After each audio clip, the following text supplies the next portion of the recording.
might be working proper now. I think it's the same, but why?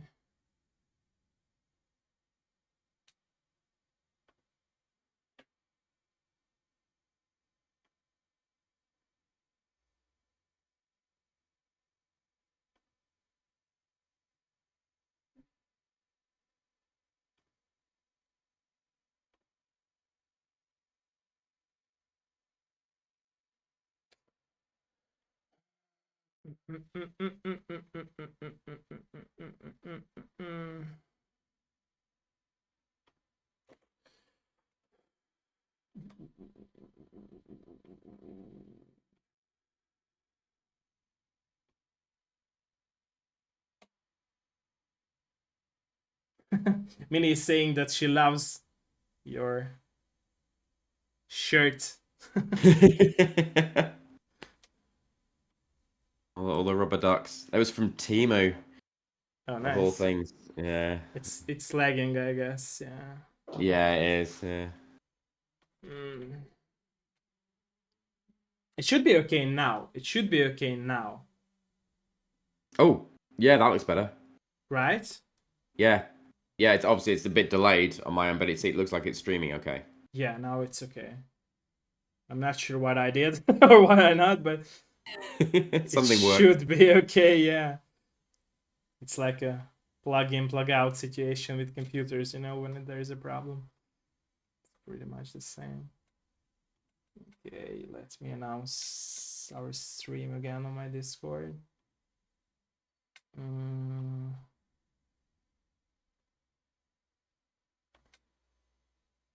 Yeah, it should be okay now. Most jó? Oké.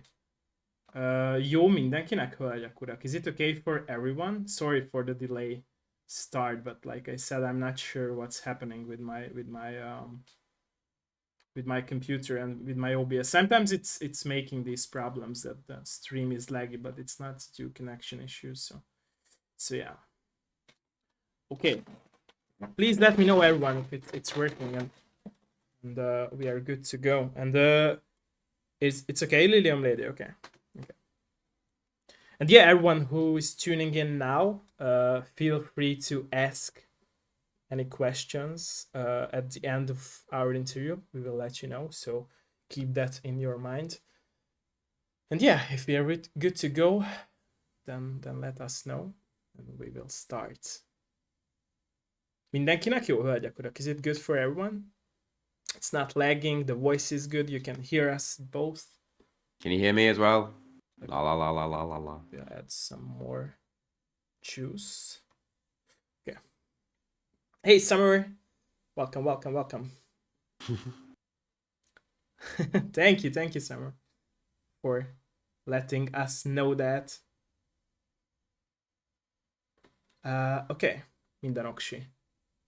Okay, so yeah, at the end of the stream, don't forget to ask. I will let you guys and girls know.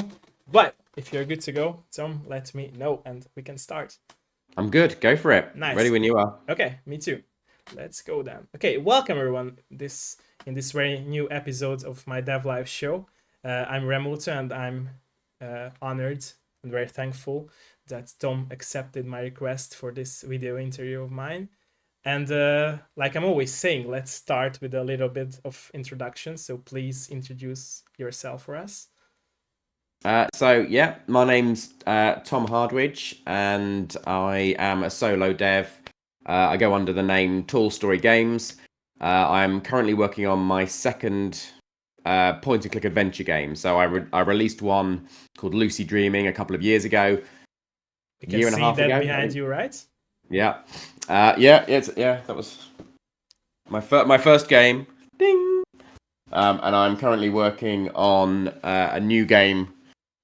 Also, ding, which is called Heir of the Dog, and this is a prototype box, which is a reward for our upcoming Kickstarter, which is going to be on Tuesday. That's launching, so in 4 days' time, which is very, very exciting.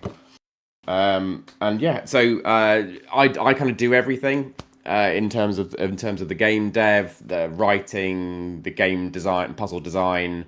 all the artwork, self-publishing, marketing, and things like that as well. I work with my wife. She does a lot of the just keeping me organized. So Nice. a lot of the accounts, a lot of the just studio We management, as men need that, whipping right? me, making sure that I'm, making money and working hard, and generally just being incredibly supportive. She also Nice. provided the voiceover for the protagonist in my first game as well, Oh, nice. which was good. So anyone who's kind of played my first game will be very familiar with my wife's voice. Nice, nice. Thank you for that. Okay, so like I'm always saying at my episodes, I'm very interested in people's origin stories. So, what is your origin story behind loving games? How So that start? yeah, it depends how far back you want to go. So when So, in very terms of first contact with video games, let's say that. very first contact with video games, in terms of playing them, was probably we got a ZX Spectrum Okay. when I was about 5 or 6 years old, so mid 80s. And I remember we used to get a magazine in the UK. It was called Input, and it Okay. used to have like little things you could run, like you could create little games. And I remember like doing like, it was like 10 do this, 20 go to 10, and kind of running it. And then when I was about 8 years old, we got our first PC, and Okay. it was another Sinclair. It was called a Sinclair PC 200, and it had CGA graphics, so only four color display, cyan, magenta, black and white. Everything looked, it was lovely. Half a megabyte of RAM. It did have a 3.5-inch disk drive, so we didn't have the big kind of 5.25 inches. Okay. That was really modern, and you could use HD disk in there as well, which could hold like 1.4 megabytes, I think, on each one. So when we had that, it was all DOS operated, and I had my first go at creating a text adventure game. My dad, again, he got a book or a magazine or something, and he was trying to learn something called GW Basic, so basic code. And I think we created it together. We kind of created a text adventure game which had one room and one item, and you could pick it up, and then you left, and then that was the end. And then I got bored and went outside and played on my bike. Um, so I suppose that was my very, very first, like, if I have to be honest, that was my first go at sort of making a game, I and see. I wasn't very good at it, and it was shit. And then after that, when I kind of I then used to play quite a few. I was a real Nintendo kind of fanboy when I was younger. So I I see. had a Super Nintendo, Game Boy. I then had an N64, and I kind of worked my way up through the consoles. And then when I went to university, I kind of stopped playing a lot of games. Really, I used to play a lot of point and click adventure games on the PC. But then I kind of stopped playing games really right in the kind of late 90s. I then ended up getting a career in advertising and marketing, and I still do that. That's still my kind of day job. That's what I kind of have to do to pay the bills. And sort of learnt things like packages like Photoshop, a lot of Adobe, and then Flash as well. So I used to do a lot of animation, and I used to I make see. little games in Flash. So I used in when I was doing advertising, I used to do make banners for various companies. Used to make all the online advertising for like Hewlett Packard and American Airlines, and like some quite big sort of Okay. global Nice. brands. And quite often they would want to put interactive stuff in there as well. So you'd be programming little mini games, quizzes and puzzles. I programmed a Rubik's cube, and we had to get it had to be less than, I think, what's the smallest size? I think we had to get it into like 18K, like for the whole thing. That had to include their logo and their fonts and a little picture of a computer. And this is for Hewlett Packard. And then it had and this fully working 3D Rubik's cube in there as well. So that was I've sort of done coding in terms of doing that in kind of in an advertising sense. And then I've also been a web dev as well. So I do a lot of web dev at the moment. That's mostly back end stuff. And then one of our clients, so myself and my wife, started our own digital marketing agency 14 years ago. and I've done loads of websites, animations, email marketing, that sort of thing. And one of our clients, which is a museum in the England called the Roman Baths, and it's literally they're in a city called Bath, and it is old Roman baths. They're like, it's, there's all the pillars and the hot springs and stuff. And they'd come up with a video to promote um to promote the Roman baths based on a character who was a real life Roman character that they knew about, because there was evidence, when they'd done archaeological stuff, they'd found a little piece of rolled up lead, and when they unrolled it, it had a curse on it. So we used to, in Roman times, they used to curse other people. They used to write, like, I really hate Solinus. I Now they hope do he that gets. online, right? Yeah, exactly. Yeah, so exactly, it's exactly what, they were trolling people on lead, and they'd kind of write this curse out, and then roll it up, and they'd throw it in this thing called the Sacred Spring, which is like a sort of big sort of Okay. stone thing.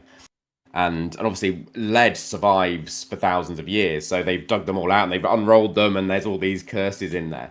And there's this one guy, I can't remember his name actually, but he was cursing somebody for stealing his cloak, and it was going all the horrible things he wanted to happen to this guy for stealing his cloak. So they created a little video about this guy and how he might have lost his cloak. And they came to us and said, we'd really like to make a kind of an online game. And I'd not really played many games again since I was in the 90s. So my first thought was, hey, let's make a point and click adventure game. They're cool, right? And because the clients that we were working with, similar age to myself and my wife as well, they went, yeah, that sounds cool. So we went ahead, and I at this point I'd never heard of game engines or anything like that. So I just did it with the way I knew how, which was with JavaScript, HTML, CSS, and created a little, basically my own little point and click game engine. And we released that. It was only a short game, like half an hour long, something like that. No voiceover or anything like that, but it had a bit of music, and you could save games and things. And then when the COVID lockdown hit in the UK, a lot of our work for museums and things went quiet, because obviously people weren't visiting museums and things anymore, and that's quite a lot of our work.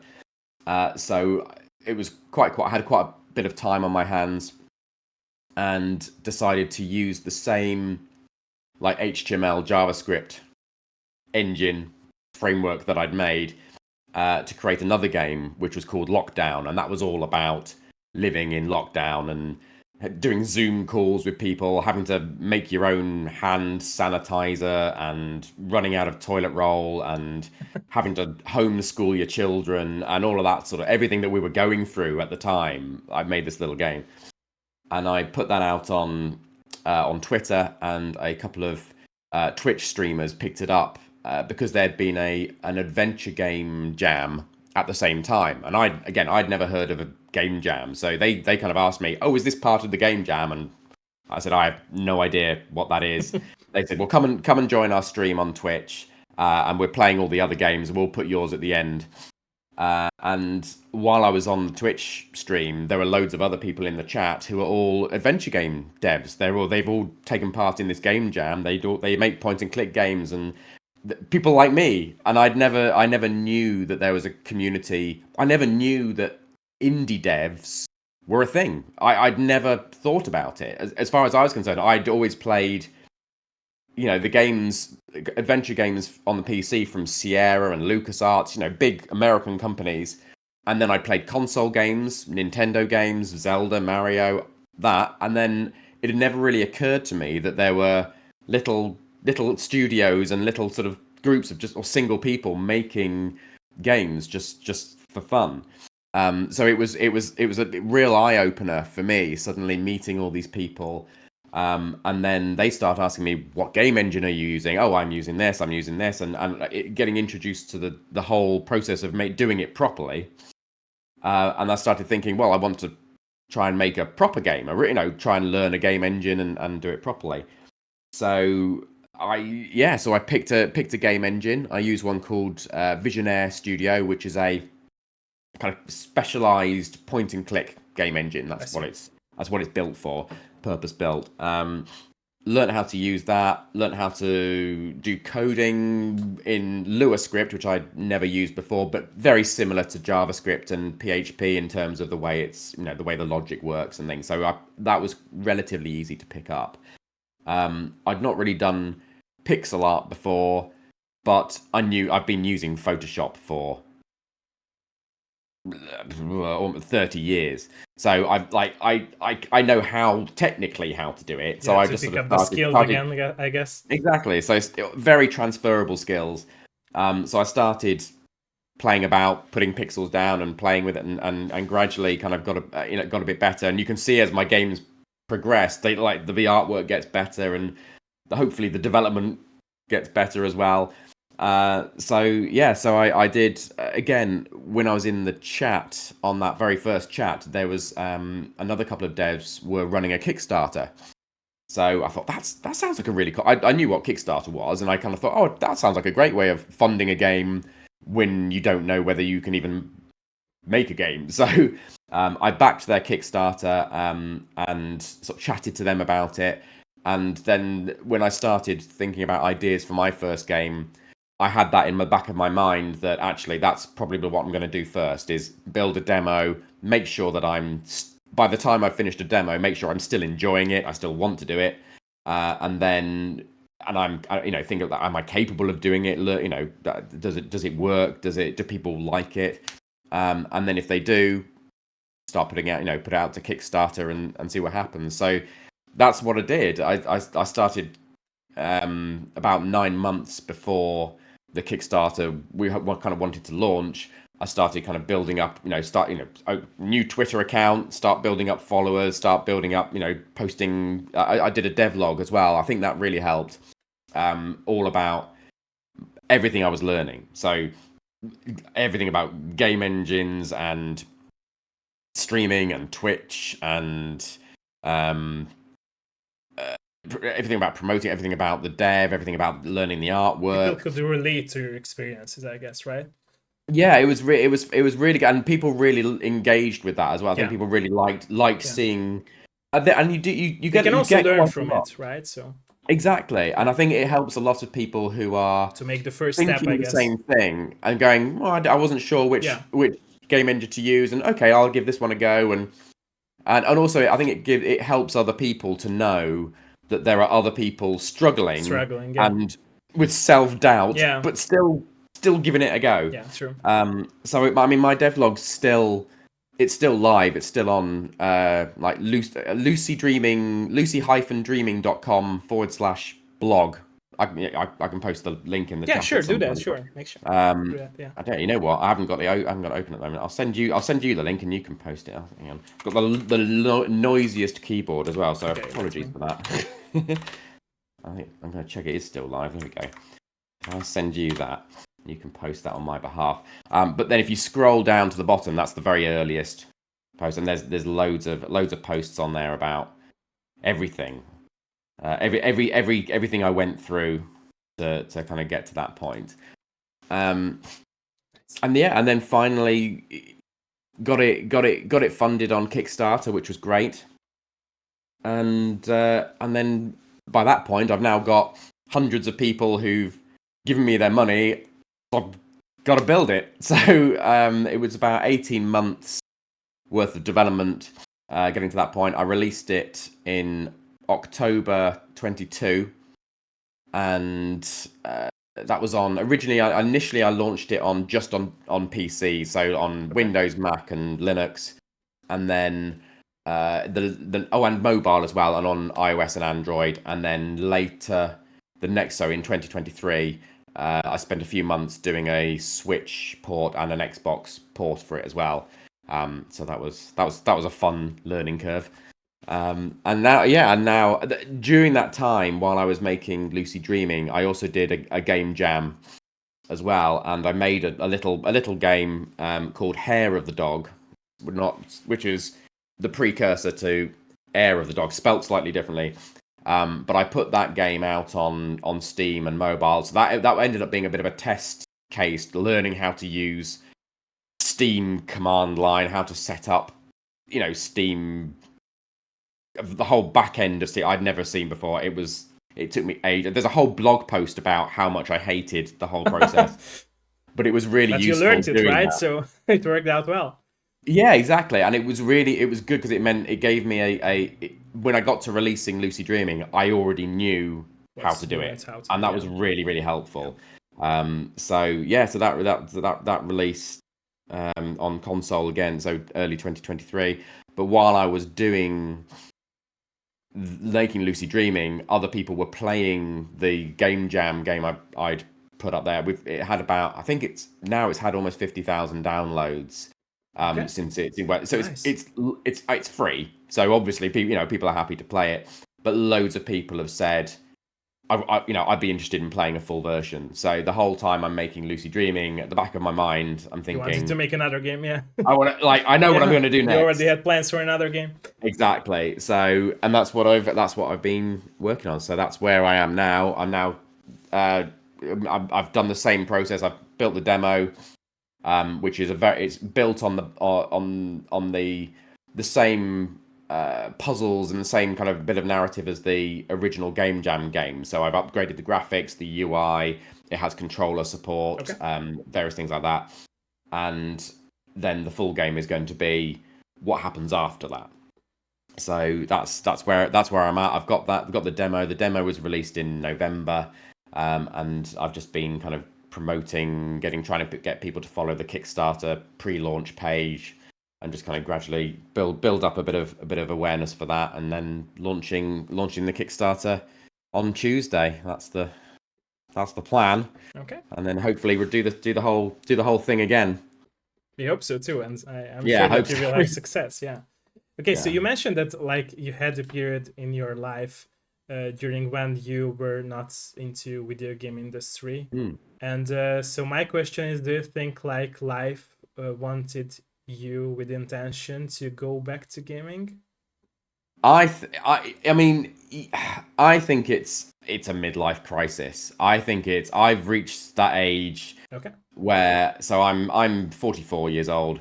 I've got to that point where I'm happy doing the marketing work. I work for But myself. you wanted something creative, I guess, right? But yeah, I Something was wanted to. missing. Yeah, it definitely. I just wanted to do something fun, and it was a hobby that got out of control. So that's which I think is how a Are lot you of happy with midlife that? That it crises got start. out of control? Yeah, so my wife is, like I said, she's very much the business mind behind Okay. things like this. So she will always go, well, if you want to spend hours and hours of your life at weekends and evenings doing this, then come on, it's got to make some money. So so But I have that. I don't. she's right about this, right? So Yeah, and yeah. and without that, I don't think I ever would have actually necessarily finished making the game. I think if I didn't have the Kickstarter backers as a client, because I'm used to working for clients, so my work ethic is, well, somebody else needs what I'm making, and they need it by a certain date. Therefore, that's kind of a bit of my impetus and a bit of my motivation to do that. I see. When it's just me, when I'm the only client, it's very easy to sit there and go, no, I'll do it later. I'll do this paid All work men are first. like that, right? I guess so. Exactly. So having the Kickstarter there last time was fantastic for me, because it meant that I can look at my other work and say, well, that's fine, but I have to do this because I've already had the Can't money in go back advance, and so I've doing got to do nothing. it. Yeah, And that is one of the main reasons I'm doing a Kickstarter again. I see. Obviously, for funding and for the money, and to get professional voiceovers and composers and all the kind of other things that cost money for creating a game. But a lot of the motivation for me for doing the Kickstarter is that I work better under pressure. I work I better see. when there are people sending me emails saying, how's the game going? How's the game going? Where's my game? And then I go, We need okay, your okay, game. Yeah. yeah, exactly. And it's yeah, that really helps. So that's definitely one of the kind of main reasons why I'm doing it. Okay. And I can't remember what the original question was. Sorry. yeah, Did I so answer like, it? do you feel like life wanted Oh, you to yeah. go back to games and the game So the industry? other thing is, I've got a young son. He's 9 years old now. He I was see. about 5 years old when I started doing all this, Okay. and he's just like at the time he was just sort of beginning to things were beginning to get on his radar. He was beginning to go, "What's Daddy, what is Minecraft? Everybody's talking about it at school, and what's Roblox, and what's this, and what's that." And at this point, I'm going, I, I don't know, son. I don't know what these things are. I've not looked at video games since I was, Have you 20 missed, years by the old. way, games? If you could look Sorry? back, have you missed playing games if you are looking back into your past, not playing them? I was just very busy. The way my So you're life. saying you might not realize that you were missing games? I don't think I realized. And to be honest, I've not. Even though I've got into making games, I'm Okay. still not playing that many I see. games I see. because I see. I've rediscovered this whole genre. But then at the same time, I've made myself very, very, very busy by making games. So I'm here going. I don't really have a lot of time to play it. So I play quite a lot of demos I see. from other devs, friends that people in the community that I've met, and I play quite a few game jam games as well because I really like. I think sometimes they're some of the most interesting and creative games, and they're short, so I can play them in half an hour or an hour and enjoy them, and I don't have to worry about the fact that I've got another 14 hours worth of gameplay still to go, or with a lot of adventure games, that's a full length adventure game can be anywhere between sort of 8 and 20, 30 Yeah. hours. Yeah. So I don't at the moment don't necessarily feel I have the time to kind of invest in that. I've got two businesses to run now, including making games and a 9-year-old boy, and family life, and everything kind of gets in the way. I really love making games. I feel like I enjoy making them more than I enjoy playing them, but I have enjoyed now getting back into retro games. So I've still got my Super Nintendo, and my wife bought my original Game Boy got stolen when I was at university. Okay. So my wife bought me another one off Nice. eBay. Nice of her. Nice. Yeah, exactly. So And she so I've understands and been supportive about your. yeah, exactly. I'm not allowed to play it. It has to go on a shelf. Oh, okay. No, no, no, not no, no, I that, have, no, not I that have. supportive then. Yeah. So no, Strictly it's fine. But I've supportive. been introducing my son to that as well. So we've been I playing see. Pokemon Yellow together, and we've been Nice. playing other games, and like Zelda: Link to the Past, and all the kind of games that I always loved playing I when I love was playing. younger. And he's been going through that. He loves retro games, and we go to a lot of conventions where a lot of the other indie developers are like they're making homebrew NES games and kind of retro games. So he now That's very knows. nice of you that you're teaching your son to appreciate these games, because I feel like nowadays kids are not appreciating old school games, and they cannot see the comparison between the old games and nowadays games, and it can be a very problematic thing in my I opinion. think I didn't want to be really strict about it, but I did feel that he should fully appreciate True. True. the where they started from, Yeah. and also it's it's like watching films with really good special effects. You watch a like amazing film nowadays with special effects, and then you go back and you watch Tron, or you go back and you watch True. you're not going to enjoy it Yes. Yeah. because you're going to Yeah. constantly Going be backwards. looking. That's the problem. Exactly. Yeah. Whereas if you're his age, it's starting from age 5 or 6, and you start where I started, or you're starting It's with like building Pong. up the house, like from bricks to brick to brick, right? Exactly. Yeah. And each time he really appreciates the next level True. True. up. So you've got to go, okay, right, okay, now what we're going to do is we're going to play a GameCube game, and now you're going to look at the graphics of that, and he goes, wow, and you go, yeah, that's what I thought. And whereas if you do it backwards, you're constantly sort of going, well, that looks rubbish. Why would I want to play that? And it's really nice kind of that he has that appreciation of the different stages, because he's got, it's been very compressed, very, I did it over 20 years, but he's done it over a couple of years, but he has gradually sort of working the way up through the kind of my old Nintendo consoles. So, and we don't have a Switch, so he's got as far as he's played a couple of Wii games now. Nice. But mostly the Wii he's playing a little bit of Twilight Princess now. Okay. Zelda Twilight Princess. But he still hasn't completed Wind Waker, and he still hasn't completed Link to the Past. So he wants a Switch. A lot of his friends have got a Switch, and I said, right, if you complete all of the Zelda games that you have started, I will buy you a Switch with Breath of the Wild, and you can have that. So he's got them. He's now got the motivation. He's got to finish Link to the Past. He's got to finish Twilight Princess, and I think he started Oracle of Ages on Game Boy Color as well. So I think he's got those three to finish.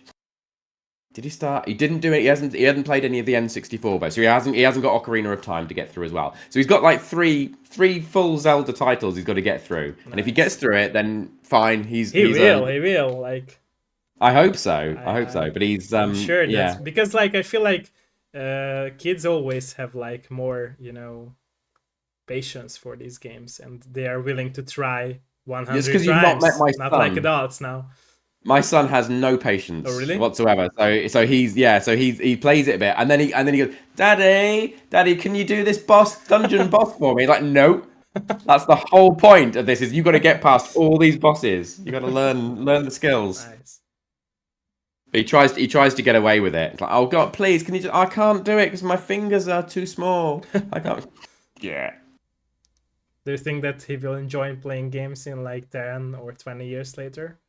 I don't know. I mean, like I think like a lot of children his age, he wants to be a game developer because I'm his role model. Yeah, I'm amazing. That's what I wanted to say. He wants to be like me. Yeah. But there's nothing wrong with it, right? So it's like no, absolutely. And because he's going to a lot of conventions, and he helps me set up, and he helps me hand out flyers. That's very and cute. That's very cute. Yeah. It's brilliant. He's great. He goes out and he gets people. He goes, come and play my daddy's game. And he's the real promoter, right? He's the biggest one. Yeah. He needs a job in advertising. True. That's what I wanted to say. Yeah. So he's the other thing is he's getting exposed to a side of it which I never. Like I said, I never knew existed. So he's meeting the people making the games. So we go around an indie zone at a big games conference. He's meeting and playing 20, 30 indie games, and he gets to chat. He finds a bug and he says, "Oh, your game's broken." They go, "Yeah, we know. If you press F5, it does this." And all right. And he loves that, and for him, that's what games are. He loves retro games and he loves indie games. Has he played any AAA games? I don't think I even own any AAA games, apart from what would have been AAA games 20 years ago, like Zelda and Mario. I mean, they were at those times, and some of them are still considered AAA games, right? So yeah, definitely. And he likes the Pokemon games. We play Pokemon trading card game together as a family as well. We all play that as well. So he's now playing Pokemon. We're both playing Pokemon X on separate consoles. We managed to get 2 copies of it so we can trade Pokemon. So we've got two 3DSs that we inherited from a relative. So he's allowed to play that as long as he gets his homework done. He can play. Okay. Do you believe that a supportive family is important if you are making games? Oh, since with your example, of course. For me, yes, because I am a family man, because I've got a young family. I don't think, and also like I said before, I kind of suffer from that sort of sense of guilt with doing it because it's fun. It feels like a hobby. Whenever I'm spending time doing it, I feel bad, and I feel like I should be with them, or I feel like I should be with that. So it's really nice having having their support and saying, look, actually, it's really good. It's good for us to do it. It's Yeah. it's good for my mental health. Like if I don't get to do a lot of stuff on my game and I start getting stressed, and then my wife as well, she's like, just go and do some coding, and then come back in at 3 a.m. and you'll feel better. And then and that's she knows that that we feel like that. She's very creative as well, so she does a lot of ceramic stuff and a lot of kind of more physical 3D kind of sculpting and things like that. So she understands the importance of it from a creative point of view. She she lets me do this.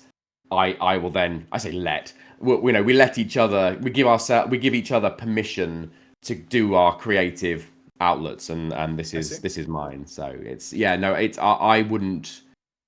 I couldn't do it without a supportive family, because we are very thankful for them that they are guilt, helping you. And also she did the voiceover. My son did a voice in our last game as well. It's like a family company, right? So, yeah, exactly. It's brilliant, so and it's it's really good. And he gets to go to school, and he's like, I've been in a video game. my name's on IMDb. He doesn't know what IMDb I'm famous is. now. Yeah, exactly. Yeah, they can't bully him now. So yeah, nice. Okay. Yeah, definitely important. Nice. Okay, so and seeing the collector's editions or the boxed versions of the games makes me wondering that I think that for you it's not just important to appreciate the retro games, but the fact that they had this boxed version of these games, right? Am I correct? Yeah, well, I don't have a huge collection, but I have got a few of the old kind of LucasArts, Sierra games, all the classic point of the games, I guess. Yeah. They are. I had quite a few boxed games when I was younger, which I bought, and I don't have any of my original. Did you sell it? Games. Did you sell it?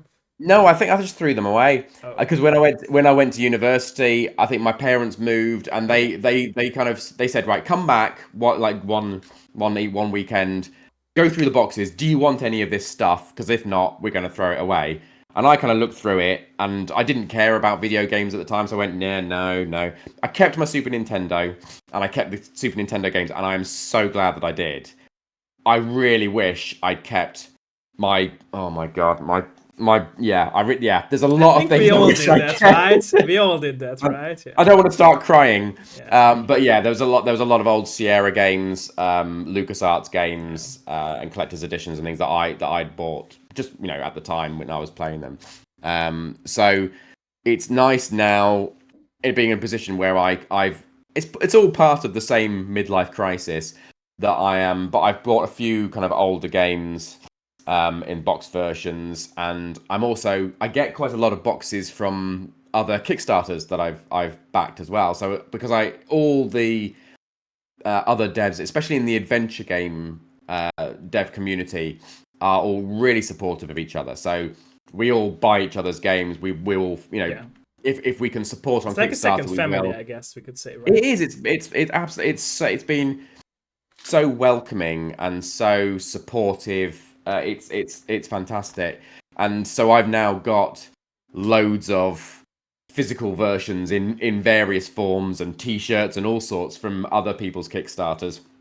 So it's great. Like my collection is definitely kind of half and half, sort of old games and new games, which is great. And so doing that, being able to offer that myself has been really good fun. And it's like I said, it's all part of the midlife crisis. It's all part of the going, actually, I want to have I've made a game and it's in a box and it's like the games that I used to buy and I used to play and I threw away.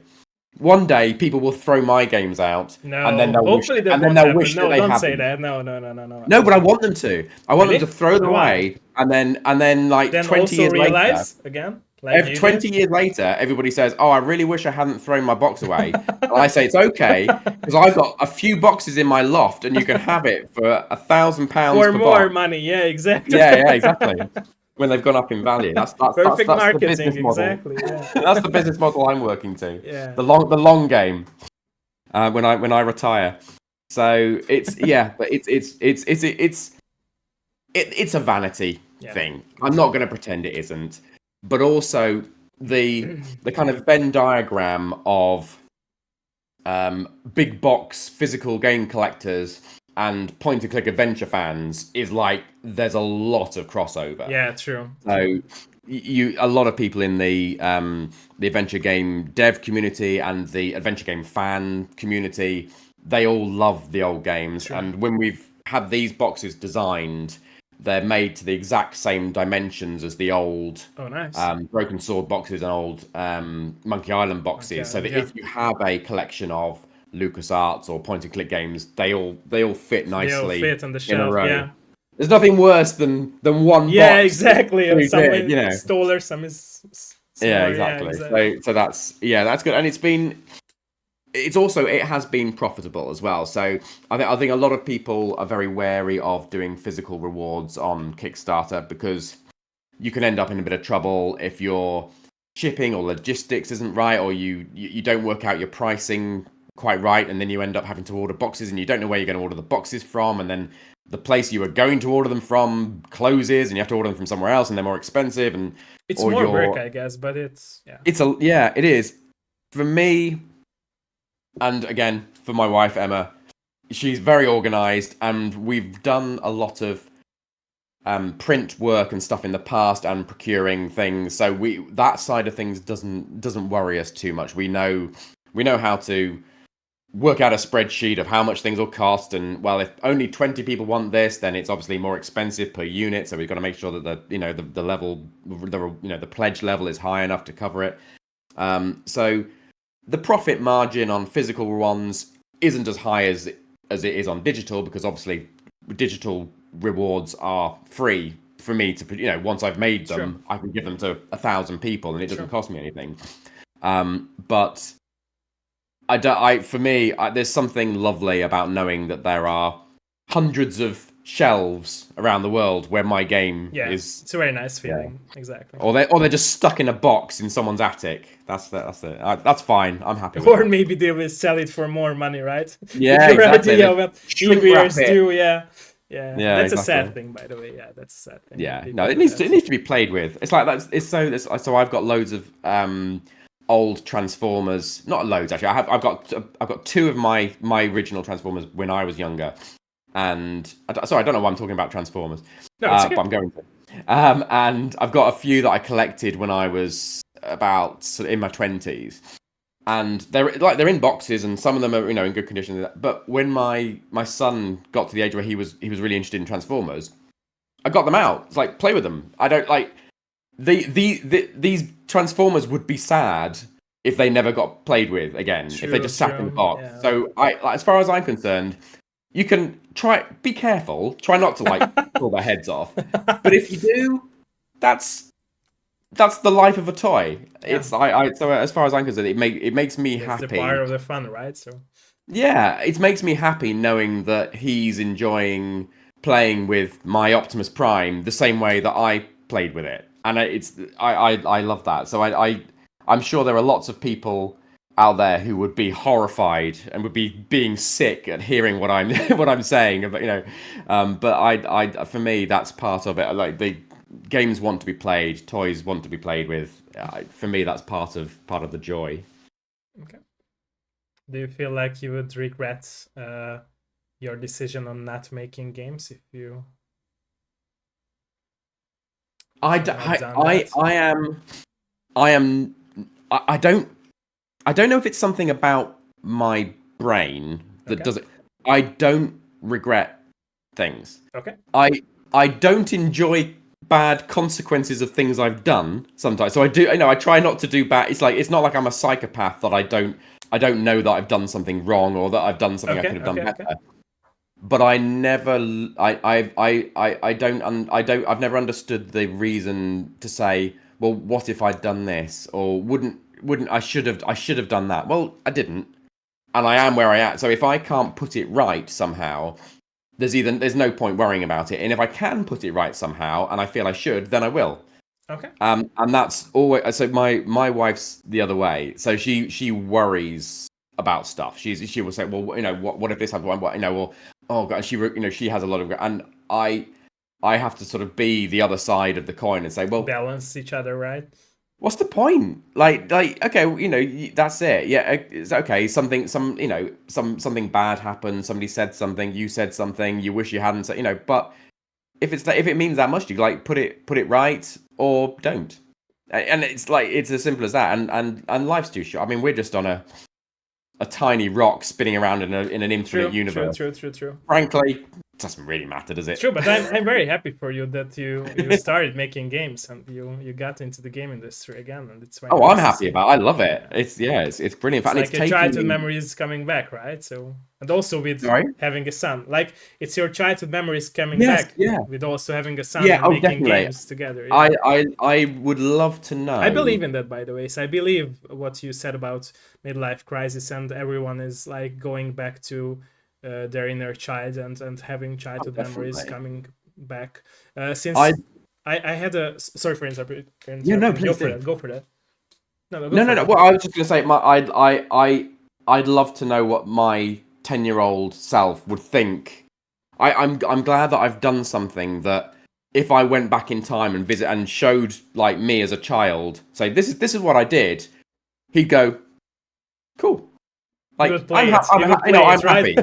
Yeah, exactly. Yeah. That's cool. I didn't want to kind of go back in time and say, well, Daddy was an accountant and he hated his job, and and or something. Not that nothing down on accountants, but like it's not what I wanted to do when I was a child. That's fun, yeah, exactly. So it's I feel glad that I've at least I feel like I've ticked a box of something that I wanted to do. Obviously, like when I said I wanted to do it as a child, I obviously didn't want to do it as a child because I tried doing the text adventure game and gave up. So obviously wasn't that bothered, but I loved the idea of it, and I really I wanted to want to do it, but I just didn't have the patience at the time. Do you think like if you haven't given up by that time, you would be doing games from all your life?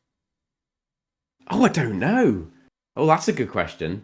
Presumably. Well, yeah, I suppose if I hadn't... There's a bit of me that, although I don't regret things, what if I knew what I knew? Games anyway? Would you do that? It's like a point and click adventure mission, or that's this question. I don't know. I don't know whether if I'd carried on and I'd really wanted to make games, whether I would have got involved in the industry. It would have felt much more like work. I would have been through the ups and downs of the industry, so I wouldn't look at it as a fun thing. Because I've come to it later. Perfect time to get back into making games. I think for me, definitely, because I've enjoyed a partially creative career. So I've scratched that creative itch in my career, and I work for myself, and I'm very lucky that I've been in a situation that I've been able to do that. It's discovering kind of game dev at this stage has meant that I still have that excited childhood. It's unspoilt for me. Whereas if I'd had a career in it, I would have had a bad boss, or I would have been made redundant, or I'd have had a game that failed, or and I would have that sort of joy would have been knocked out of me. At this stage, I've got the maturity and the experience of age that if somebody says, "Oh, your game's shit," and they leave me a bad review, I've got the kind of the confidence in myself to go, well, that's fine, and I can talk to them about it, and it doesn't make me feel. It's not nice, but it doesn't. What we were talking about it earlier before our interview, right? When I told you that a lot of people are making this because they're putting their real life issues to the table when they are absolutely playing games, and I could very easily sort of say to people in the comments, well, you're just an angry troll and blah blah blah, but I will if I do ever respond to bad reviews, I will always be reasonable, say, I'm really sorry you felt like that, could you help me solve it, what would you do, and try and engage them. And as soon as 9 times out of 10, as soon as you and I've spoken to many other devs, and they say indie devs, so they say the same thing. As soon as you engage with them and they realize that there's an actual person behind that, they suddenly go, oh, and suddenly their 1-star review turns into a 5-star review, and they go, oh, I didn't realize there was that you sorry. care, Yeah, and it was like you said, it's just because they're annoyed with life. Something's Yeah, gone wrong. and also they think that The people game are crashed, just and they making it for money, but it's not true. Like, no, and it's they. I think a lot, especially with I found it a lot with the mostly in Google Play, in the Google Play Store, because there isn't the adventure game community.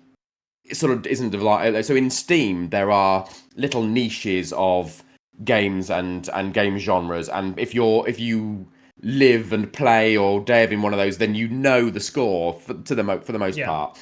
Whereas if you put a point and click adventure game on the Google Play Store and you charge full price for it, like the Android users go, "What? What's this?" And and they don't have any context. So they might someone might recommend it to them, and they go, "Okay," and then they play it, and they go, "That's not. I don't know what this is." And it's a very different relationship. So yeah. it's the It's a different I platform. It's found not for those games, I think. no, I will. It would have to take a lot to convince True. me to do an Android port again. Apple, brilliant. Apple customers, they love paying for stuff. They love expensive stuff, so they're quite happy if Yeah, you put a because they're full. paying for expensive mobile phone, I right? know it's a very different Yeah, audience. So, yeah. like my free games on Android do really well. I with Lucy Dreaming when we released that on Android. I mean, even now, it's been out for like coming up to 2 years. I think we've sold about 70 copies on Android compared to thousands on other platforms. So it's yeah, it's a very and it was a real pain in the ass to actually port it as well and keep it updated with all the latest SDKs and the latest data agreements that you have Oh to yeah, sign with because you have to Google. And, update there. Yeah, at their oh platform. god, Yeah, yeah. So like whereas with like Steam or even with like the Switch, put a build on, and they it's a stable system. It's not changing. you It's not can going leave it anywhere. there. Yeah, That's it. It's fine. That was easy, and the sales are way more than they are on Android. So although there will probably be some people in Facebook groups who say want an Android version, sorry, it's like it's not for I've got you. to make yeah, Sorry to exactly for say you. that. Yeah, that's the thing. Or I'll kind of look. I'll say, look, I will generate a build out of the thing. Here's the APK. Just do what you want with it. If you can get it working, Yeah, good for you. yeah. Okay, as for your very newest game that you're working on, Mhm. what was the influence behind the story? I'm very interested in that. So the idea for the story. So it was like I said, it was originally a game jam game, Okay.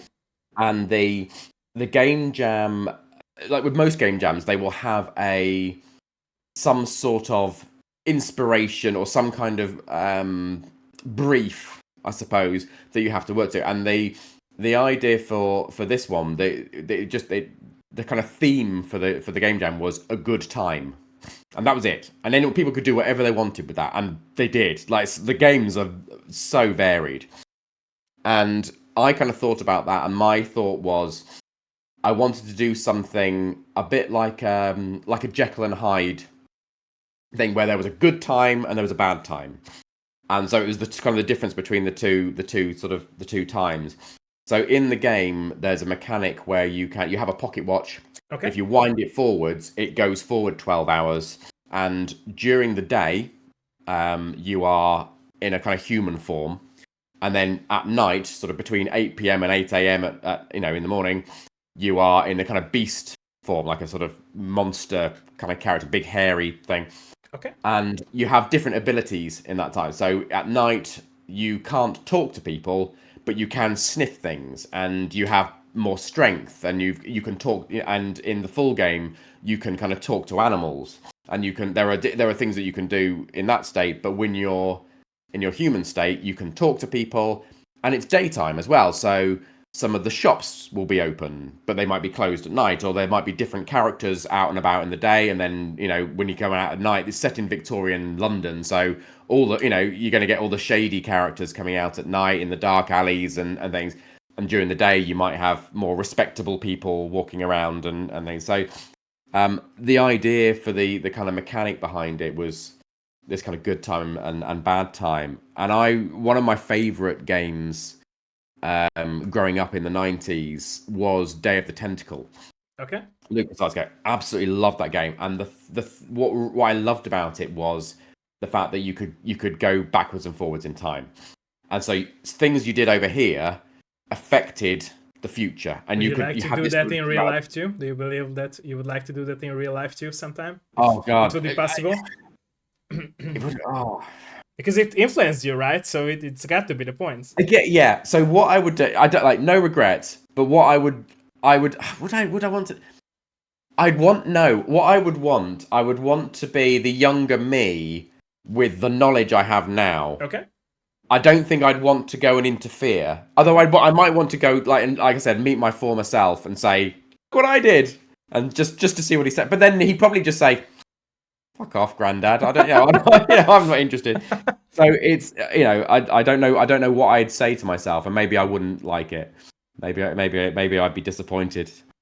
But in terms of the game, in Day of the Tentacle, I always loved that. And when we did the Where's My Cloak, the game, the first point-and-click game I did for the Roman Ballads, I had a bit of backwards and forwards in time. So you could go back in time to Roman times, and you could something would end up getting stuck in the. So you already had that drain idea of of the bath, yours, right? and then you go back to the future, and then they drain the bath. And if you also, when you start off in Roman times. You start off you're this Roman, and then you end up going through a portal, and you end up in the gift shop. Because it's the museum, and you're like there, and you can be like, oh, hang on, I'll buy a pen, and there's like a Tai Chi leaflet, like, or something. There's this weird, like, I know you can get, and then you can learn stuff about what happens, and then you go back in the past, and you can use that knowledge to then do stuff, and then you do something else in the past, and then when you go back to the future, it's stuck in there, and you can get it out. And I always loved that kind of idea. And with Lucid Dreaming, I did a similar mechanic, in that the main character can go in and out of dreams. So she's a young girl with a recurring nightmare, and quite early on in the game, you discover a mechanic where you can kind of control her dreams or influence her dreams. So you can make her have different dreams, or you can take an object with you, but it manifests differently. So you're able to take a kind of a character with you. So you put a cuddly toy. She has what's called a dream box. And she can then if she puts a cuddly toy in there, when she gets in her dream, it kind of comes to life, and it can be something that she can then interact with and talk to, and things like that. And if she puts a different toy in, then it will be a different character will arrive. And if she puts a different piece of inspiration in, a different dream will come up, and she can have different toys in different dreams. And that the puzzle design opportunities for that were so much fun, because you can just have loads. And I love the idea of being able to learn stuff in her dream. So she's able to uncover like hidden memories, things that she thought she knew once, but it's your job to go into the dream and remember them and find them. They're buried in there somewhere, and you'd remember them. You go, oh, there's the code for that. And then you come out, and then in the real world, you can kind of, then use that knowledge to then get to the next stage of the game, and kind of backwards and forwards. And I always loved that. So I've done a similar thing with this, the kind of the day and night. I really like the idea of like with Zelda: A Link to the Past, the dark world, the light world. There's in most Zelda games, there's a dark and a light, or they balance each other. Exactly, an Oracle of Ages, Oracle of Seasons. You got time or seasons, like something that you're able to. And I've always loved that. So most of my games that I've created now have had some kind of switching mechanism where you've got sort of two versions of reality. Okay. And it's also very nice to see that you have this hidden message in your games. I'm not sure if it is intentional of you or not, but like to have it like as, that we could all use this ability to go back, and even if it's our dreams or our past, but, to have the knowledge that we could use in our future. I mean, the idea, I mean, this is like the name is Lucid Dreaming, and it's like lucid dreaming. Yeah. It's like with time travel. It's one of those things you kind of sit and you daydream about, and you go, wow, wouldn't it be cool if I could control my dreams? And then I like that flying dream I had where I was flying around and it was brilliant. I wish I could have that every night. I don't, not the one where I'm being Have you tried it, by the way? Have you tried it? I've never tried. Oh, but again, I don't have the patience. Okay. So it's one of those things people say, "Oh yeah, you need to have a little diary and make notes next to it, and then try and read it before you go to bed and try and I've it's a bit like, for me, it's a bit like hypnotism. I'm there thinking, really though, is it? I mean, is it? Does it? I don't know.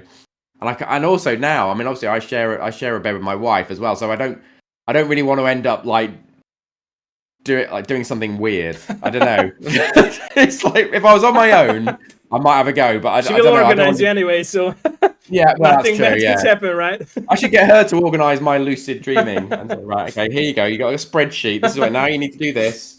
Then yeah, Yeah. might work. Yeah. Okay. And so you were telling us that you're doing all the work by yourself with the help of your wife, right, Mm-hmm. and your son. So as for the gameplay mechanics and the music, what was the idea behind? You also you already told us the gameplay, but what was the idea behind the music? Sorry for that. And the music. Yeah. So with the first game, I was so I did the Kickstarter, Okay. and so I had someone help me with the music for Okay. the demo, and I was really happy with that. And it was someone I was thinking actually I'm quite happy to use them for the full game. But after I'd done the Kickstarter, somebody else approached me and said, "I've got a really good idea for the music." Nice. And basically said, look, he loves point and click games, and he's Okay. a really big point and click adventure fan. So he understands the kind of what people like me who like the retro kind of games, what sort of style of music would work. And I wanted it to have a kind of a retro feel to it. So he basically wrote a little bit of music. It was only about a minute or two long, and sent it to me and said, I think this would really work. And I kind of sent a message straight back saying, you're hired. Like, it was absolutely, he just nailed it. And then when I was speaking to him about it, we had the idea that it would be really good to be able to switch sound cards in the settings. So in Lucid Dreaming, you can switch between an old Roland MT32 and an Adlib Sound Blaster. And it's the same music. So the music plays sort of in sync, and you can just switch. I think at any point, if you just press the M key, M for music, during the game, you can switch between sound cards. Okay. And a little picture of the sound card appears and says like you're on Adlib or and so he composed when he composed the music, he did both versions of that for every piece of music in the game, so you can switch between the two. It's like a connection between reality and dream. It's yeah. So it's I mean I just like anything that you can. I just like being able to control things like that. It was another thing I kind of I on chatting to people in the kind of retro gaming community. They all had different kit. Like some people had Amigas, some people had Commodore 64, some people have a PC, some people had consoles, but they've all come from different places, but they might still have played the same game. And I liked the idea of even if you played it on different things, if you've got the different music, you can go, actually, I played it in the early 90s. Well, I played it in the late 90s. I had a 486. And I played it on a 286, and it with a worse sound card, and being able to flip between the two meant that you could sort of choose your level of nostalgia to suit how how retro game. you want It's it. still the same game, right? Yeah. Yeah, exactly. So the game doesn't change. Yeah. There are some there's a hidden hotkey in there, which I've not really I've mentioned it a couple of times before, but I've not really made it. It's not in the settings or anything. Okay. Where if you hold down C, G, and A at the same time, it toggles it into CGA mode, because that's like I said, the computer we had only had 4 colors, like magenta, cyan, black, and white, and so it flips it into 4 color mode. And I wrote a shader that does that. It's not nice. It's horrible. It's like you walk around, all you can see is the thing is teeth. about that you remember your childhood memories and you appreciate it. That's the nice thing. Oh, I love it. It's brilliant, and it's for a joke. It's just for fun, and that's what I've loved. One of the other things I did is there is a website. Okay, I'll go back a bit. In Lucid Dreaming, it's set in a fictional town in the north of England called Figgington, which doesn't exist, but it's very similar to a lot of towns in England that, ones that I've lived in or I've known people in.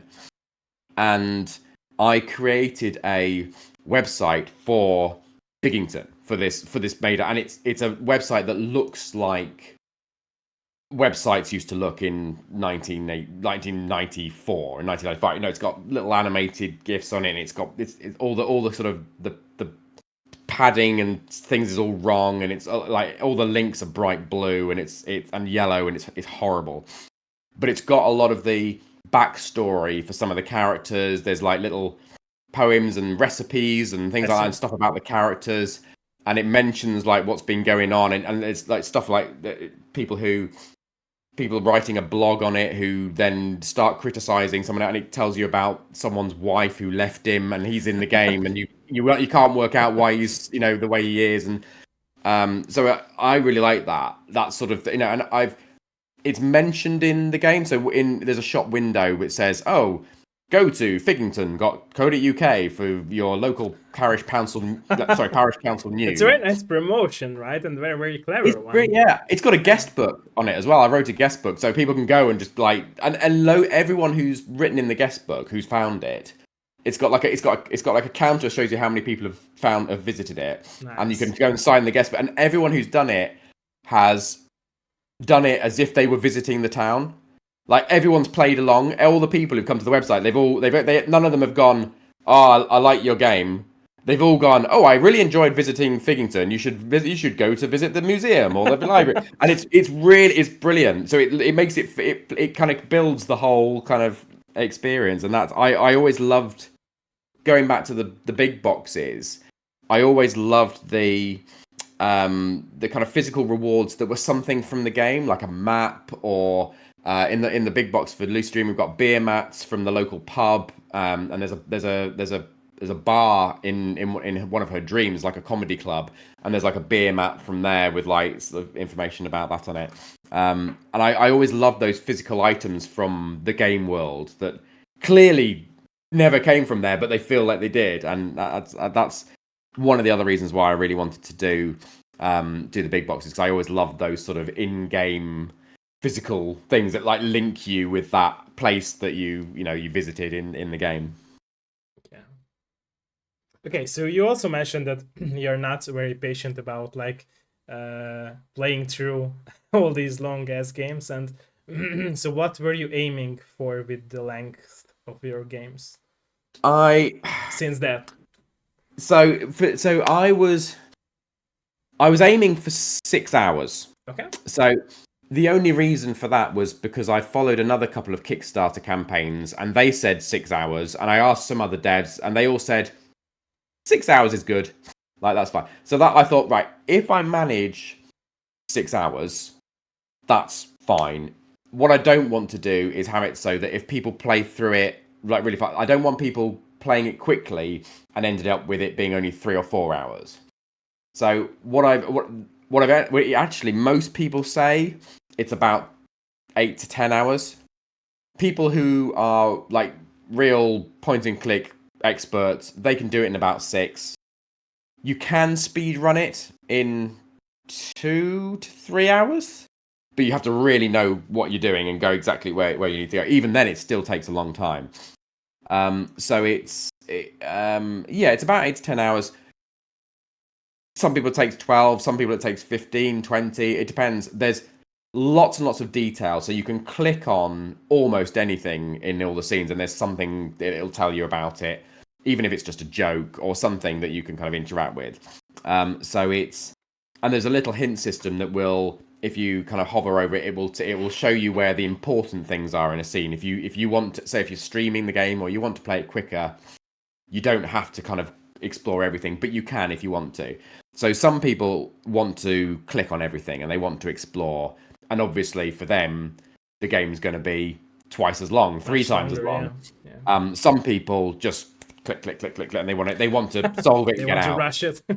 Yeah, exactly. And that's fine. Everybody plays differently. So I wanted to make sure that even if people were rocketing through it, it would still be around the sort of 6 hour mark. And that seems to have been about right for people. So even the last thing I wanted was people going, oh, it's too short. It's not worth the money. It's not good value. Blah. I'd rather it was longer than I promised, and everyone enjoyed it for longer, than I end up rushing it and it being too short, True, and true. then people. I don't want to shortchange people. True. And so I'm aiming for the same with my new game. And I do have a slightly better grasp now of how long a puzzle roughly will take. So I look at my plan of the puzzles and I go, that one feels like it will take about an hour. This one is about 10 minutes. These 3 bits together will be about half an hour, or whatever it is, and I can gradually work out it'll be roughly right. Once I've sort of built it, if I build it and I give it to testers and they complete it in 4 hours, I will go back and I will write more story, or I'll make things more difficult, or I'll put more stuff in it, because I'm not because I'm just one guy.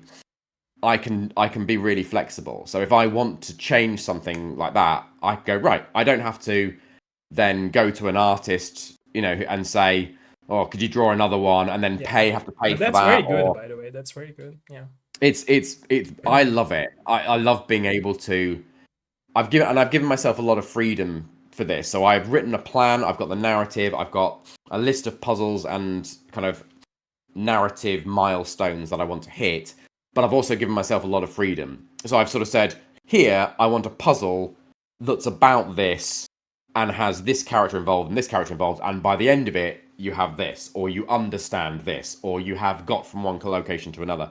And I've got a huge document full of just ideas of it could be anything. So when I get to a point where I go, oh, I'm not entirely sure what to do, I'll look at my document and go, oh, well, I'll do a combination of that, and that, and I'll come up with an idea and do that. And I work much better in an organic way when I can just sort of, I don't want to say make it up as I go along, but sort of make it up as I go along. I like having the, so I get from one point to another. I know where I'm going to.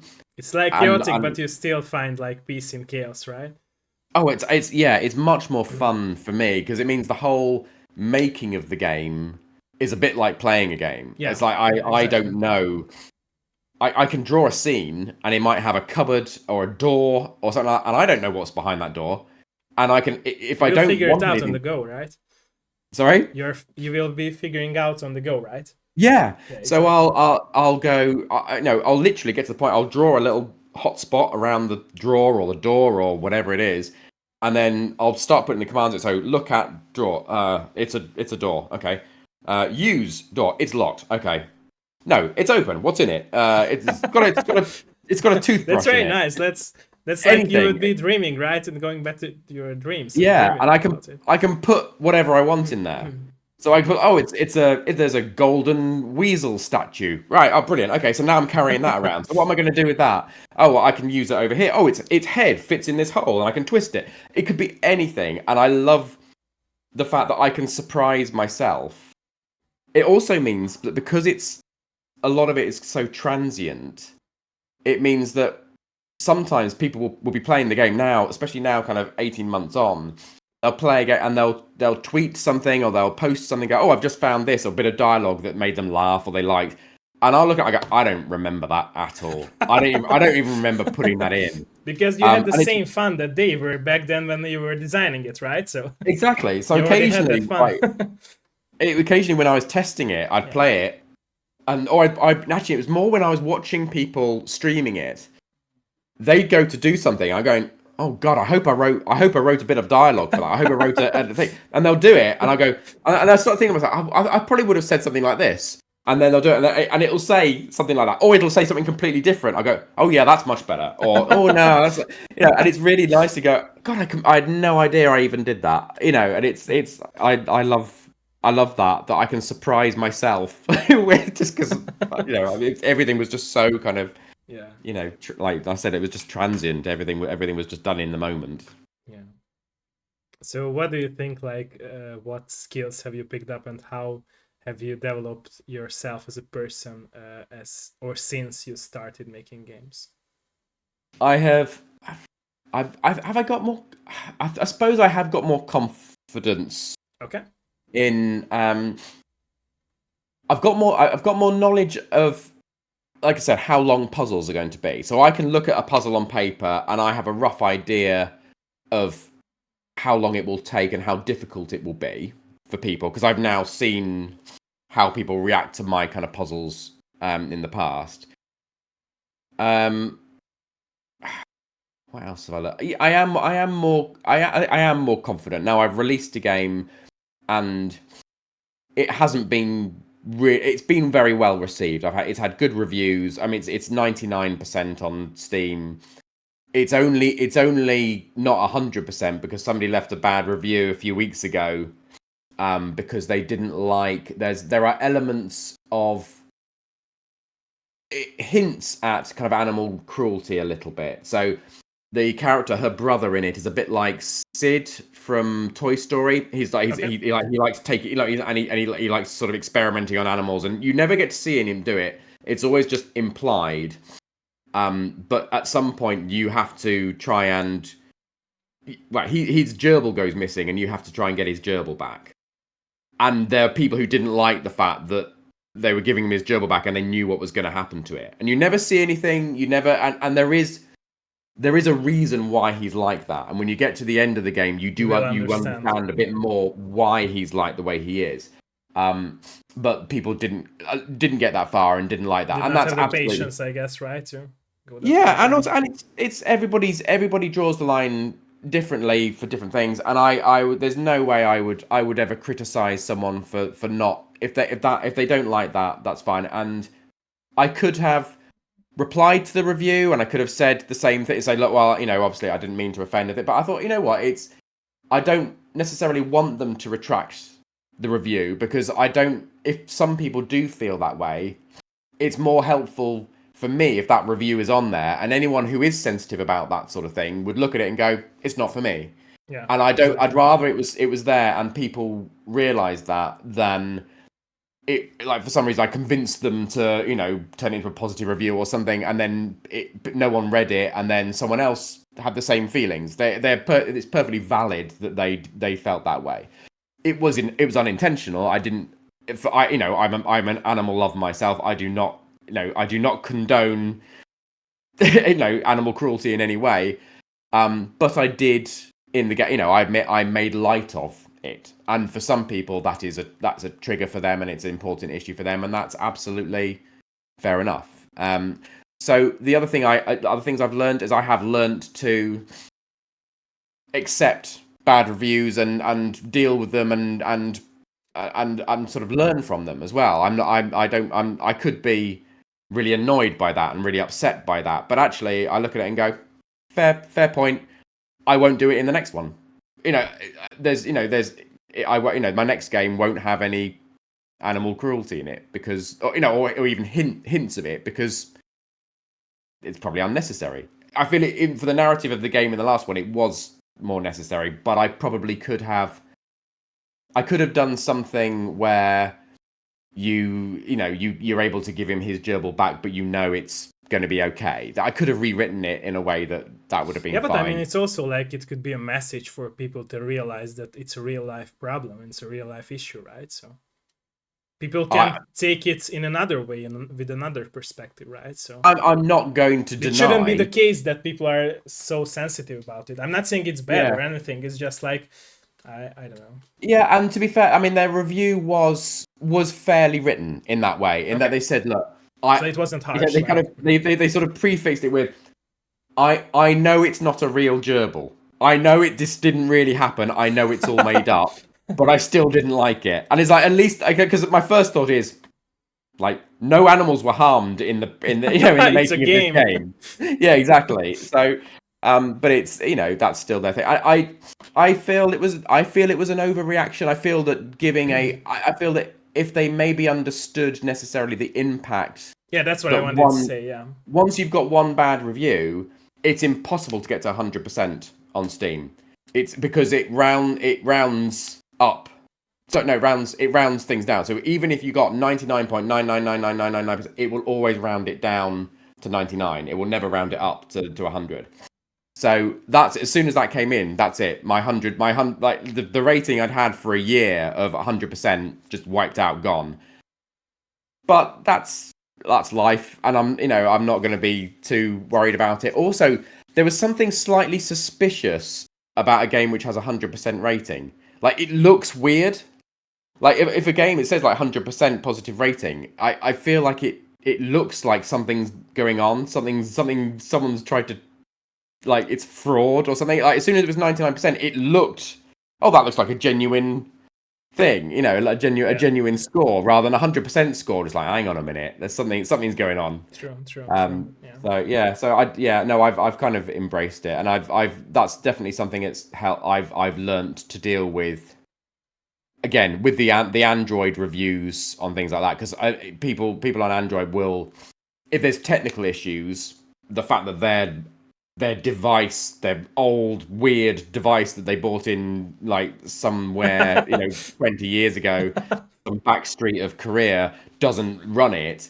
That's not your problem, right? Yeah, it's when people cry about the game is not working on their shitty PC, right? And it's not your fault. Like, they have a bad PC. Yeah, and there's only so much I can do, and all I can say is, well, get a refund. If you really want a refund, get a refund. But a 1-star review of blank screen didn't work. I get that you're annoyed, but also, like, you can see that week there have been 3 other like 5-star reviews, so it clearly does work most of the time. And it's something in your system that is conflicting with it, something that it doesn't like. The GPU's not up to scratch, whatever it is. People do not want to realize all the informations they have and make opinions with those informations, in my opinion.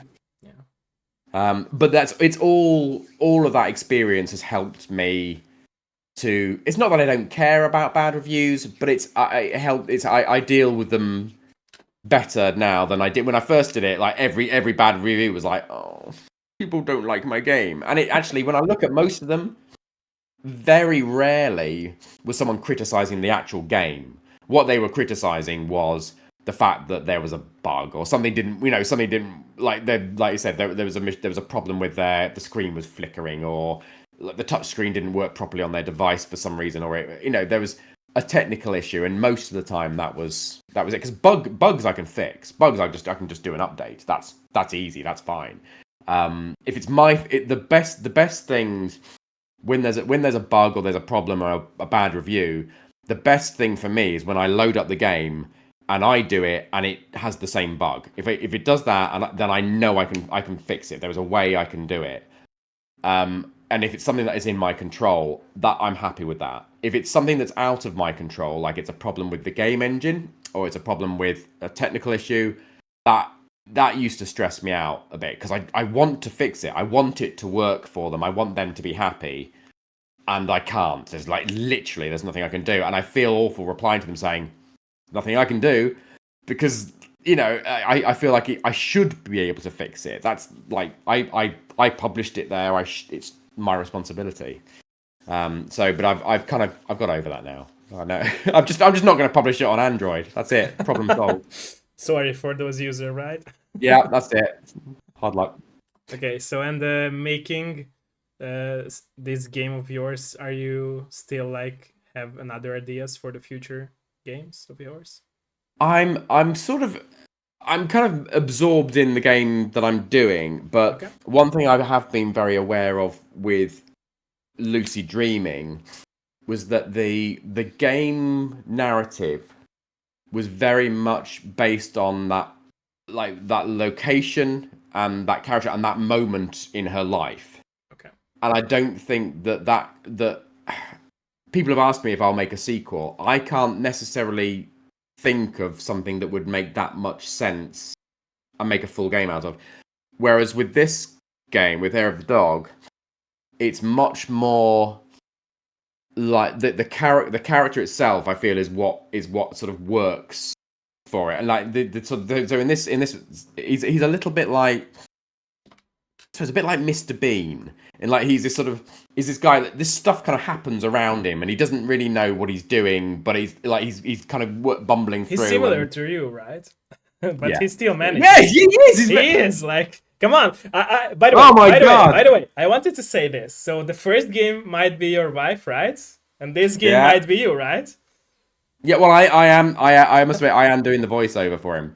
See? So, oh my god, yes. Yeah. Right, okay. That's now going into my elevator pitch. That's it. It's me. It's me going back in time to Victorian times. This is exactly what would happen. Um, but the idea that he is this kind of character, and I like the like creating these scenarios, and then I can say, well, how would he react to that? How would this? No, what would happen? Well, stuff would be collapsing around him, but he'd just be, he wouldn't know what was going on, or he'd be helping somebody steal the crown jewels and he wouldn't even realize, or stuff like that. Hopefully So that won't be happening in your life. yeah, no, exactly. I've nicked loads of stuff and I just didn't even realize. You come out of a shop full. It's like multiple personality disorder. So his character has got, I feel, has got a lot of like potential to be in maybe smaller episodes as well. So I'm going to kind of do this full game, and then I'm going to have a go at maybe making some shorter episodes, which are much cheaper. Maybe a 2 to 3 hour long. Not as much of investment. I see. But it means I can maybe put them together in a bundle and have sort of 4 or 5 of these things. Nice. They can kind of follow on a little bit as a narrative. I'll probably try and think of a way I can have a narrative that runs all the way through them, but they are their own little kind of episodes. I see. And it means I can then be a lot more flexible. If I want to, I can stick him on a hot air balloon and take him to the jungle, or I can have him go underwater, or he spends the whole time underground, or locked in a chamber, or in a dungeon or something. I can do whatever I want, and it's his character, I feel, would help me kind of write the sort of stories for that. And I like the idea of having a go at doing some more sort of episodic stuff. I see.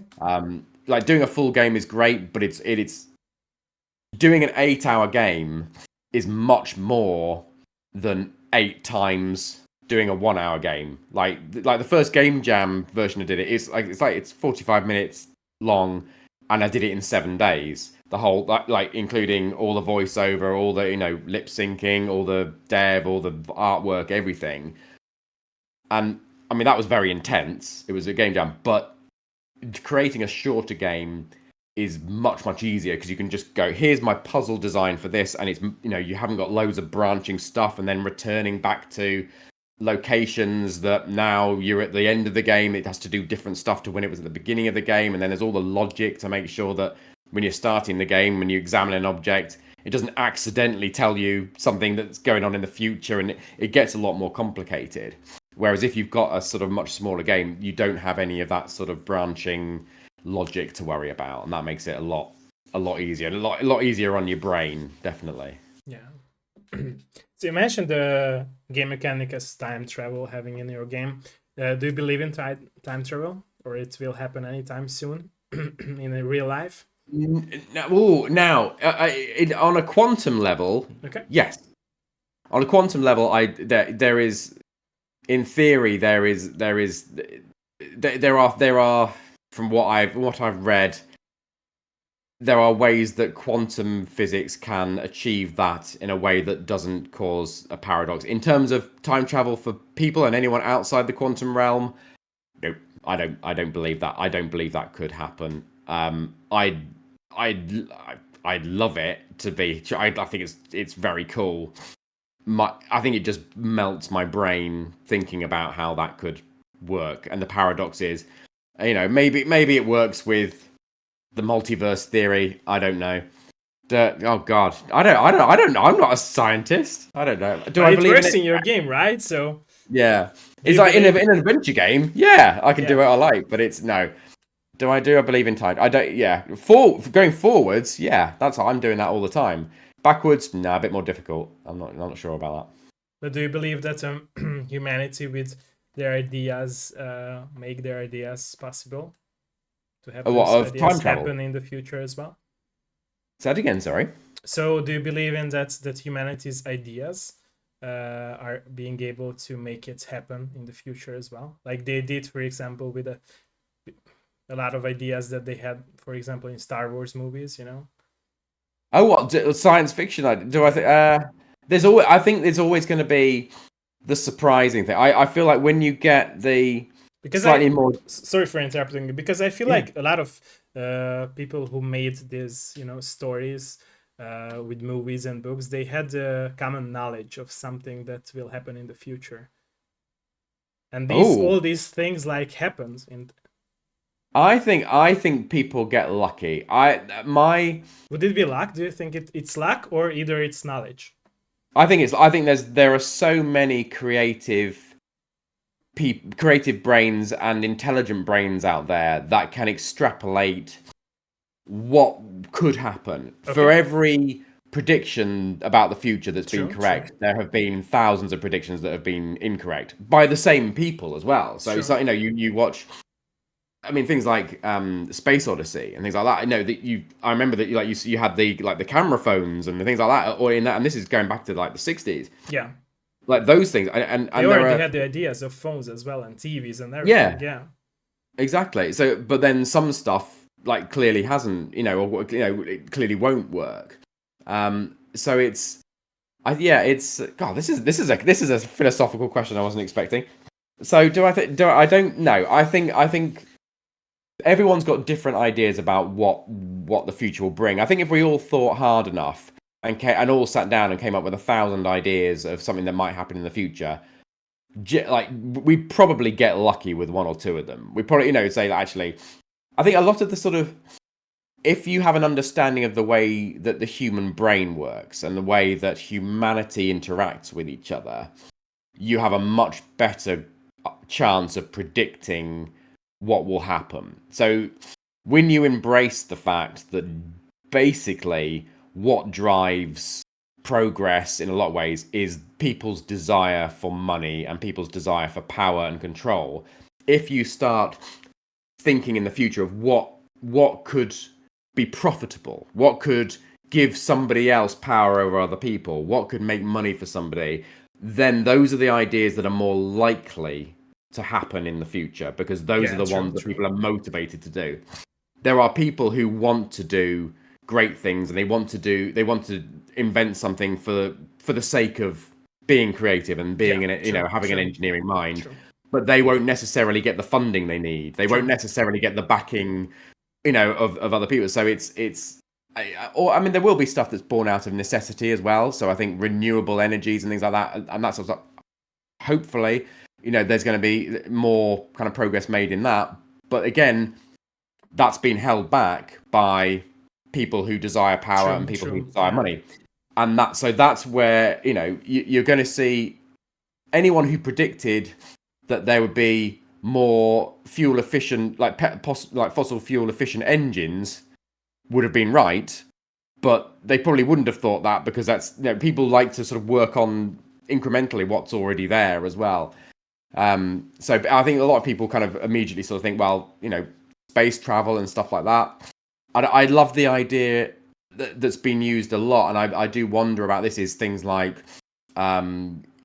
suspended animation, going into being like hibernation sort of for people, but and I feel that is something that is, I don't feel that probably is science fiction. I think that probably could happen, because animals can hibernate. You can take people down to a very low temperature and then bring them back. The technology isn't there, but I feel like the potential probably is, and that would give you much more opportunities for colonizing deeper space, But in because a you way, can. it's time travel, right? Because you travel through time, not living it or in it. Yeah, well, If you that's think one of of the things. it, yeah, That's one of the things I love. It's not about time travel, but it's about different people's perception of time, and the way that time and space are intrinsically linked. yeah, So if you travel at a, the faster you travel, time affects you differently.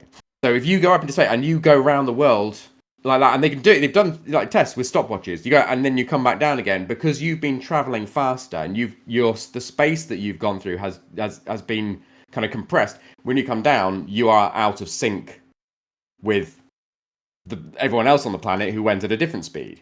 yeah, And that happens like on a almost an immeasurably small level all the time. That's just, it doesn't matter how fast you're going. The speed that you are traveling affects the amount of time that has passed for you.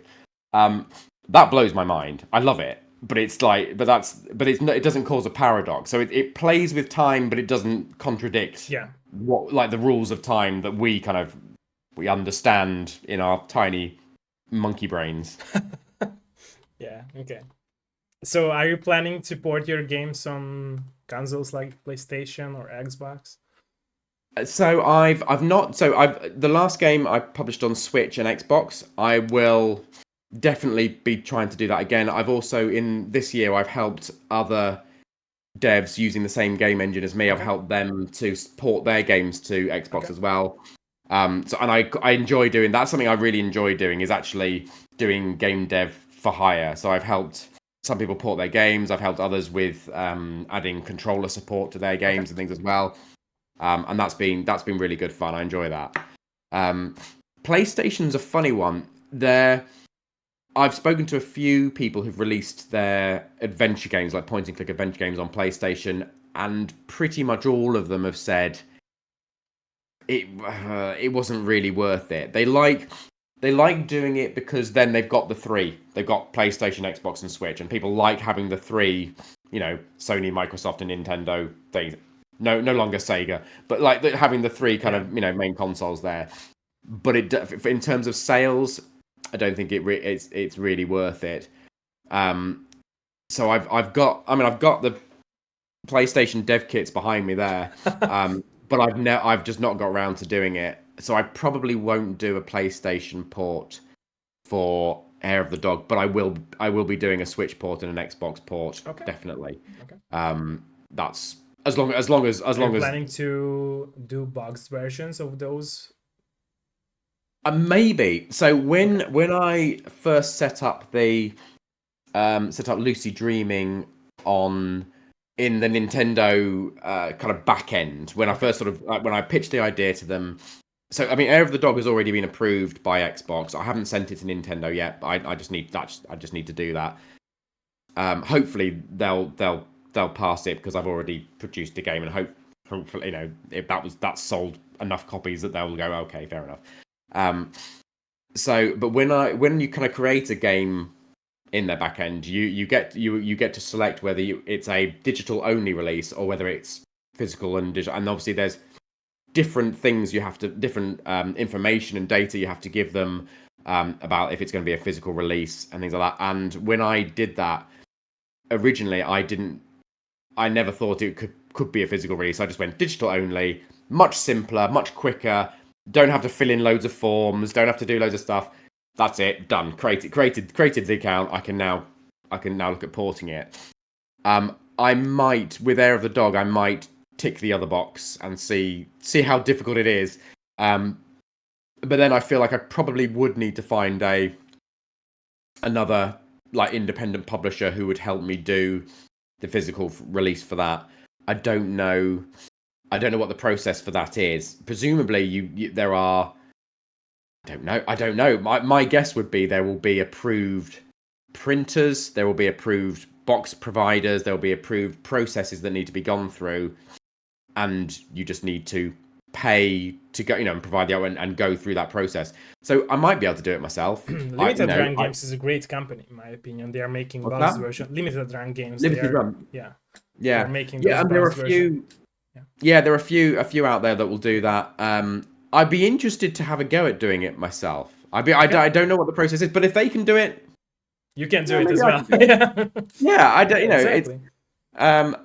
My guess is you'd find your one of the local providers who are Nintendo approved, or Xbox approved producers of this, and then you'd send them your artwork, you send them the digital files, you pay them the money, and they send you a box full of things, and then you have to distribute them. So it may well be, I can always, sell them, create an online shop or something like that. This, I this sort of thing doesn't bother me. I quite like the challenge of doing stuff like that. So I might, there you go, and then I'll be able to publish other people's games on Switch or something. True.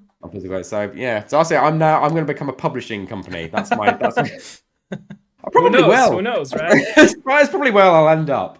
Not making games anymore. Now I'm just publishing other people's games. Don't do that, please.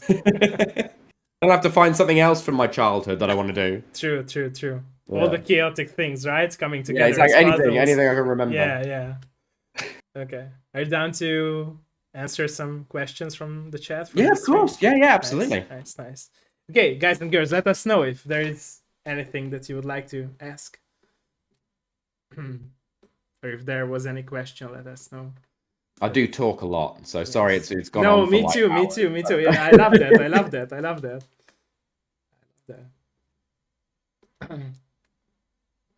Let me read back the chat quick.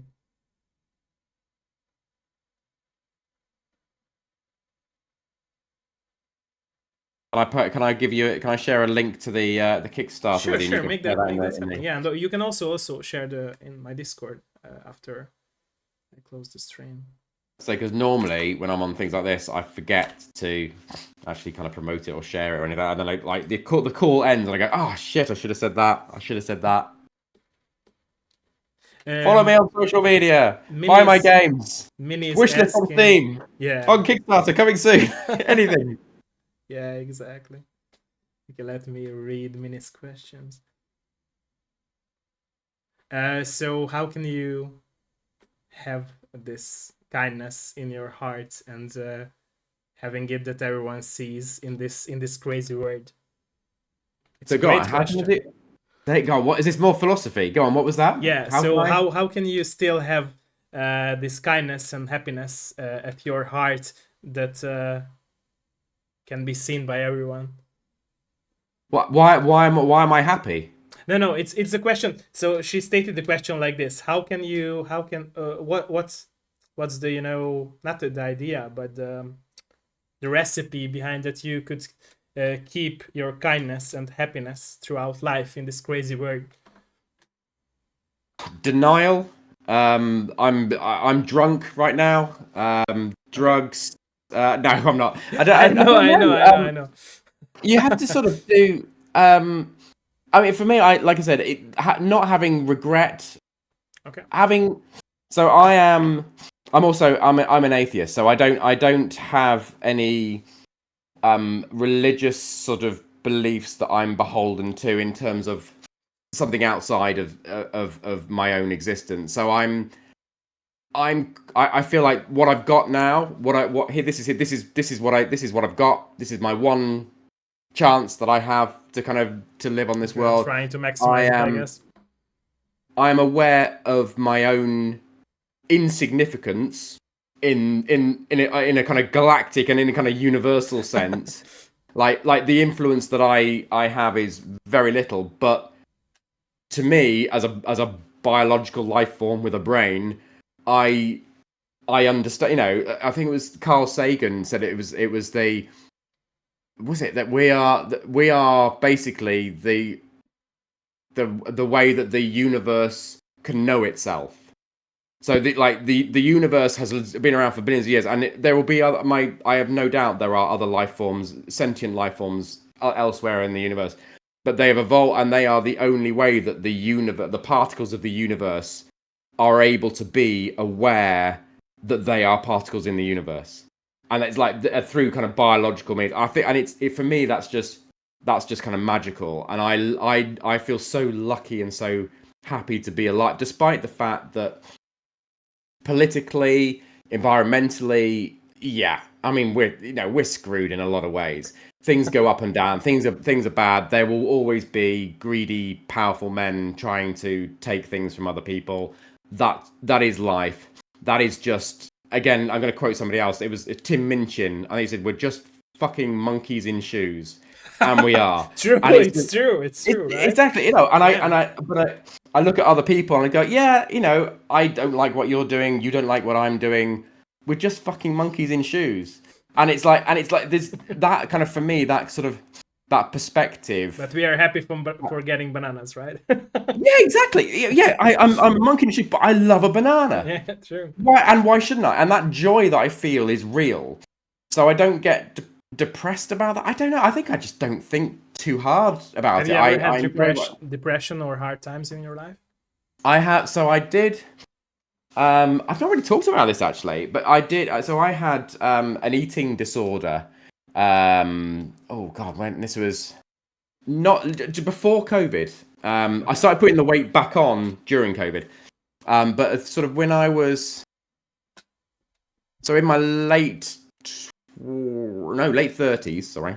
Okay. Um, I was always quite overweight, so sort of I can't remember how much I was, about 16 stone I think I was. I don't know what that is in kilograms and things, but quite overweight. And I, like with a lot of things, like with the game dev, like with other things I've done in my life, I get very obsessed about it and get very into it, and I will like really focus on something, and I will just do it.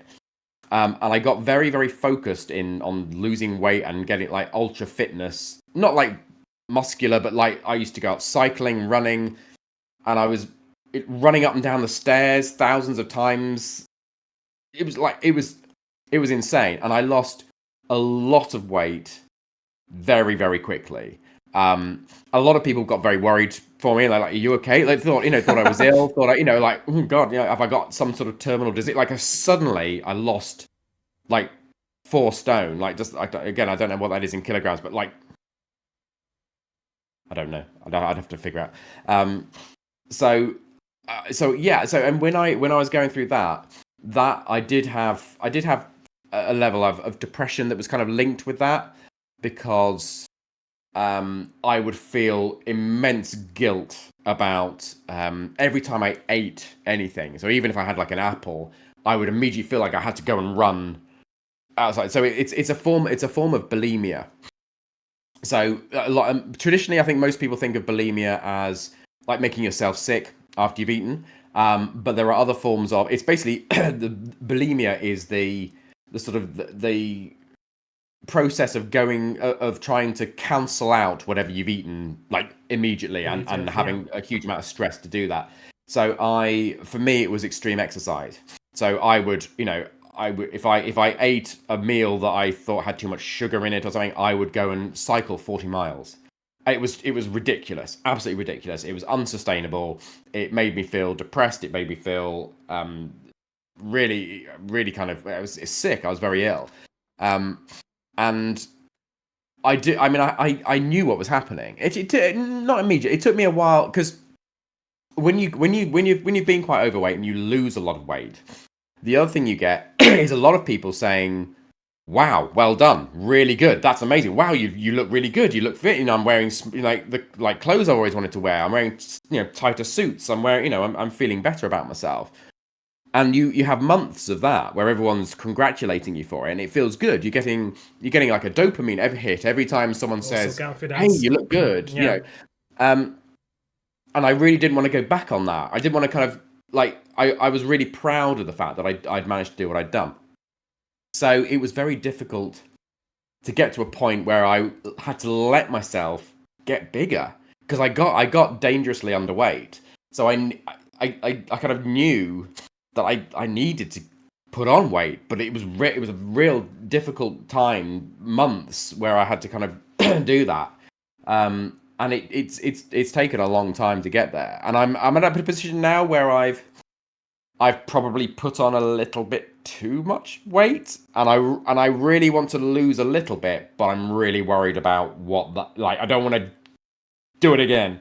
So it's now I'm just trying to balance that with just trying to be sensible, and it's okay to eat a little bit more occasionally as long as I'm just generally sensible. And it takes a long time to get to that balance, and some people never find that. And I feel like I'm lucky that I had the family support from that. And also I've got quite a practical outlook on it. Like, I don't get too, like I said, I don't get regret. I don't get worried about stuff particularly. I just go, right, this is wrong. I need to deal with it. How am I going to deal with it? And I will deal with things practically like that. And I think that helped, because I sort of, it gave me a bit of a practical pathway kind of out of that. I see. So, but there you go. I've never really spoken about that publicly. Thank There you you for go. that. Thank you for Exclusive. that. There Exclusive. you Yeah. go. Thank Yeah, you so Tom much. gets depressed too. There you go. It's okay. No. Okay. Would you make an engine in the future, or are you going to stick to pre-made engines? I will stick to pre-made engines. Okay. I've made my JavaScript engine, and I don't want to make another one. It was. I love the fact. I do a lot of custom coding in the engine that I'm using. Okay. So there's the back end, like I said, there's Lua script. in there, and that gives you access to all of the different settings in the API for the game. And I'm happy coding within that framework. I would like to learn Unity. Okay. I think that would be really helpful. Because I'm quite happy with the porting side of things with Visionaire. Yeah, if I'm correct, it's easier to port from Unity, right? Yeah, exactly. And because I'm quite happy handling the other side of porting, so the platform side of things, and setting up the store pages and the metadata and testing it and getting the dev kits and doing all of that.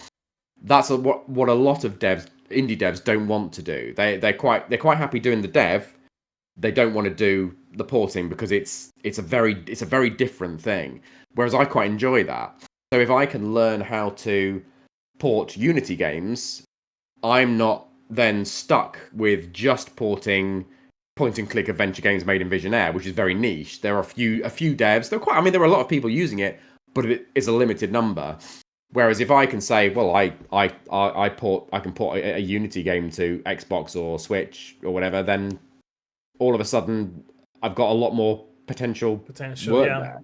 Exactly. And I do enjoy it. I really, if I can figure out how to add, controller key mapping to somebody else's game and make it work, and that, like I have in Visionaire, and then I can port it for them. That's, what a lot of people would like. I'd like to be able to help people with that. It's nice. Very nice of you. Yeah. Nice. Okay. Yeah, I mean, we're saying that we can go watch Gru with the bananas. Like we mentioned bananas. Yeah. Yeah. Yeah. Okay, let us know if there is any more question. Let us know.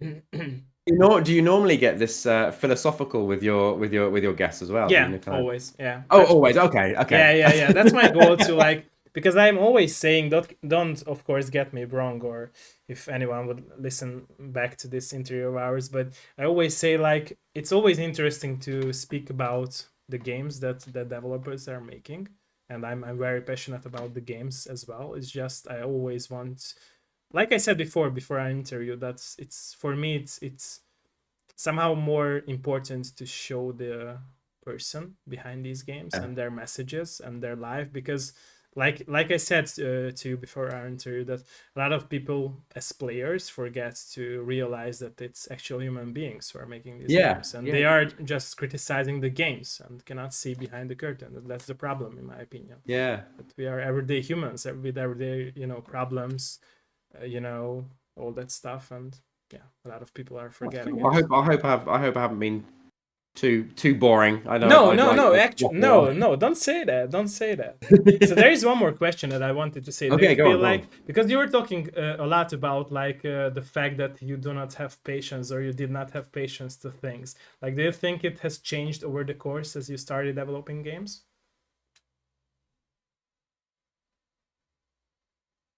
I think the patience is something I learned to do in a commercial sense. So when at home, doing stuff that I enjoy, so I have no patience. So my wife say she's making a cake, or she's a really talented carpenter. So she was a set builder on children's television. Nice. That was a previous career. She used to make the sets on Bob the Builder and Pingu and things like that. That was I know, it's really cool. It's cooler than anything I've done. No, don't say that. But she's really talented. All the power tools and everything like that in the garage, they're all hers. You make a perfect balance with her, so. Oh yeah, because I can't put up a shelf. But anything like There's that. There's no problem with that. But she's she will do things properly. She will take the time. She will measure measure twice, cut once. She's always very, very meticulous with that. I have no patience with that. So if I'm making a cake recipe, and I'll read the recipe, and I can read the recipe, and I understand that if I make it differently, it will be different. But I don't have the patience to care. So I will put flour in, and I go, it's about right. Put sugar, yeah, it's sort of about right. And it'll be edible, but it won't, when she does it, it'll be perfectly measured. And I'll say, well, a couple more grams doesn't matter. She goes, yes, it does. That's the recipe. Like, okay, fine. So, and that's why she can bake and I can't. And so in my general day-to-day life, I am quite impatient. I always want to do things quickly. And that's the same. I know I've always had at work, I've always done things very, very quickly. When I'm designing my scenes in my game, I've spoken to some other pixel artists, and they will sometimes spend a couple of weeks on a particular scene, whereas I will do one in a few hours, and that's how I work. I will just work really quickly, and I think that's just the general impatience in my brain. It just wants to just do it until it's done. But professionally, in my work, I've had to learn to slow down and do things at a kind of a more methodical pace, and have patience with the work I'm doing, have patience with the people I'm dealing with, and generally kind of deal with things differently. And I think I learned that during my professional career. So the child that was just all over the place and would never kind of be stuck doing one thing, I still have that. So I still will, like I said, with the weight loss, like I was impatient. I wanted to get it done. I was like doing the exercise as fast and as strong as I could to do it quickly. But I can see that everything worked out fine. So even if that you're feeling that you're impatient with a lot of things, they still end up fine, right? Because you still have the passion to do those things. Like you're not like even if you're impatient with those things, you're not rushing them, but you're making them happen. So it's not like you would rush them, but you are making it work. I do just rush faster, a bit. right? Yeah, and there is, but I do cut corners. Okay. So I will. So there, the way I sort of view a lot of things I do is I get them maybe 90% right, but I do it in 30% of the time, and I'm happy with that. I am. If I want it, like my father is a perfectionist. When he does stuff, he is not happy unless it's perfect. And same with Emma, same with my wife as well. She's not happy unless it's perfect, which actually means she's never happy. She's never happy with it because actually, in a world like this, nothing's ever going to be 100% perfect. There's always going to be something. Yeah, I got your point. So yeah. I'm always satisfied with, like, if you squint at it, it looks good. That's fine. That's fine for me, and it means that I can do stuff much quicker, because I'm happy to compromise on that last little bit of quality that, yeah, obviously it could make it a bit better. But then if I'd done that, my game would be 20 minutes long and it would have taken 4 years to do. So because I'm happy to compromise on that last little bit, I feel that helps me to learn quicker and get it done quicker, and then I can kind of feed that into kind of the next game. And what now I've got to the point I've released a game, and that's, for a lot of indie devs, that's you speedrun your life, right? Yeah, I feel like I do. So it's not, the game dev hasn't necessarily helped me with that, but I treat it like I've treated everything else. And I get obsessed and I do everything quickly, and it's kind of it's sort of okay, and then I'll kind of patch the last bits afterwards, and that's, it probably ends up taking longer by the time I've finished, but that's just the way I work. Nice. Thank you. Okay, we discussed a lot of topics. We did. Yeah, let us know if there is any more questions. Please let us know. Is there anything in the world we haven't covered? I'm not sure, but I think that we covered a lot of things. Yeah. Yeah, exactly. We've had astrophysics, philosophy. Yeah, everything. Yeah. I hope that you didn't mind that I asked you some personal questions. No, not at all. Because like I said, what I wanted to say is that I feel like it's more interesting to speak not just about the games. It's definitely, yeah. I'm always quite happy to. I don't, when I do interviews, I don't usually like having the questions in advance. I like to just chat. Yeah, me too.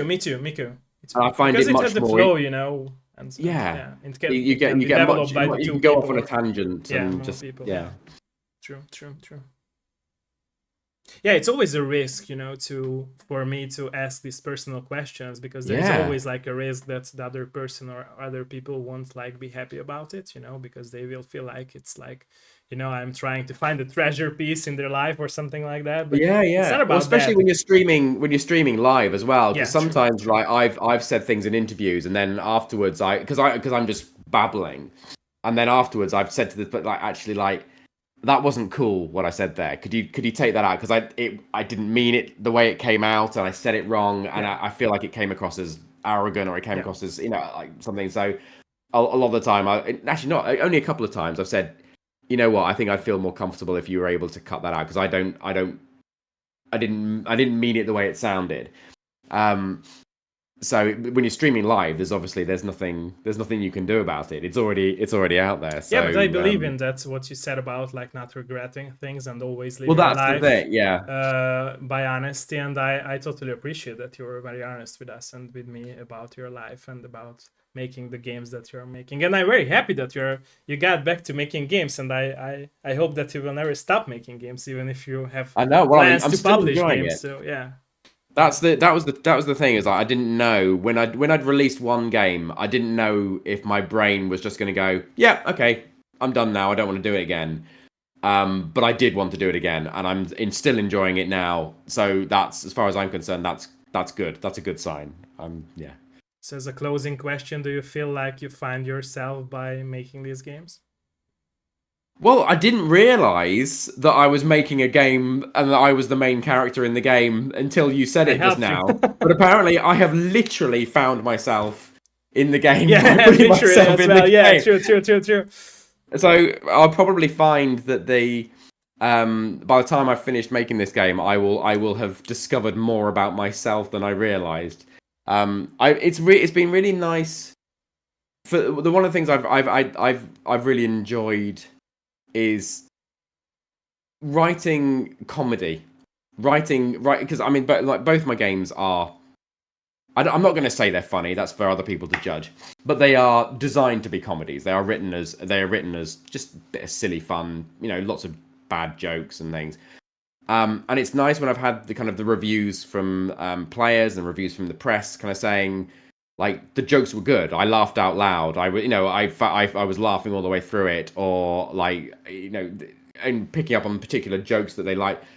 For me, that's lovely, because I think everybody likes to think that they're funny, and I think I've always been the joker at the party, just but probably I've actually just been a bit the dickhead who's constantly like, who's the smart ass who just wants to just like be the center of attention. And it's quite nice in game form. I'm able to have that side of my personality where I'm just constantly trying to crack a joke, even if it's not the right time. Even that's the People way I will want to do it. find you, right? So you don't have to be Exactly. in a Whereas crowd where in the people are game, not loving your jokes.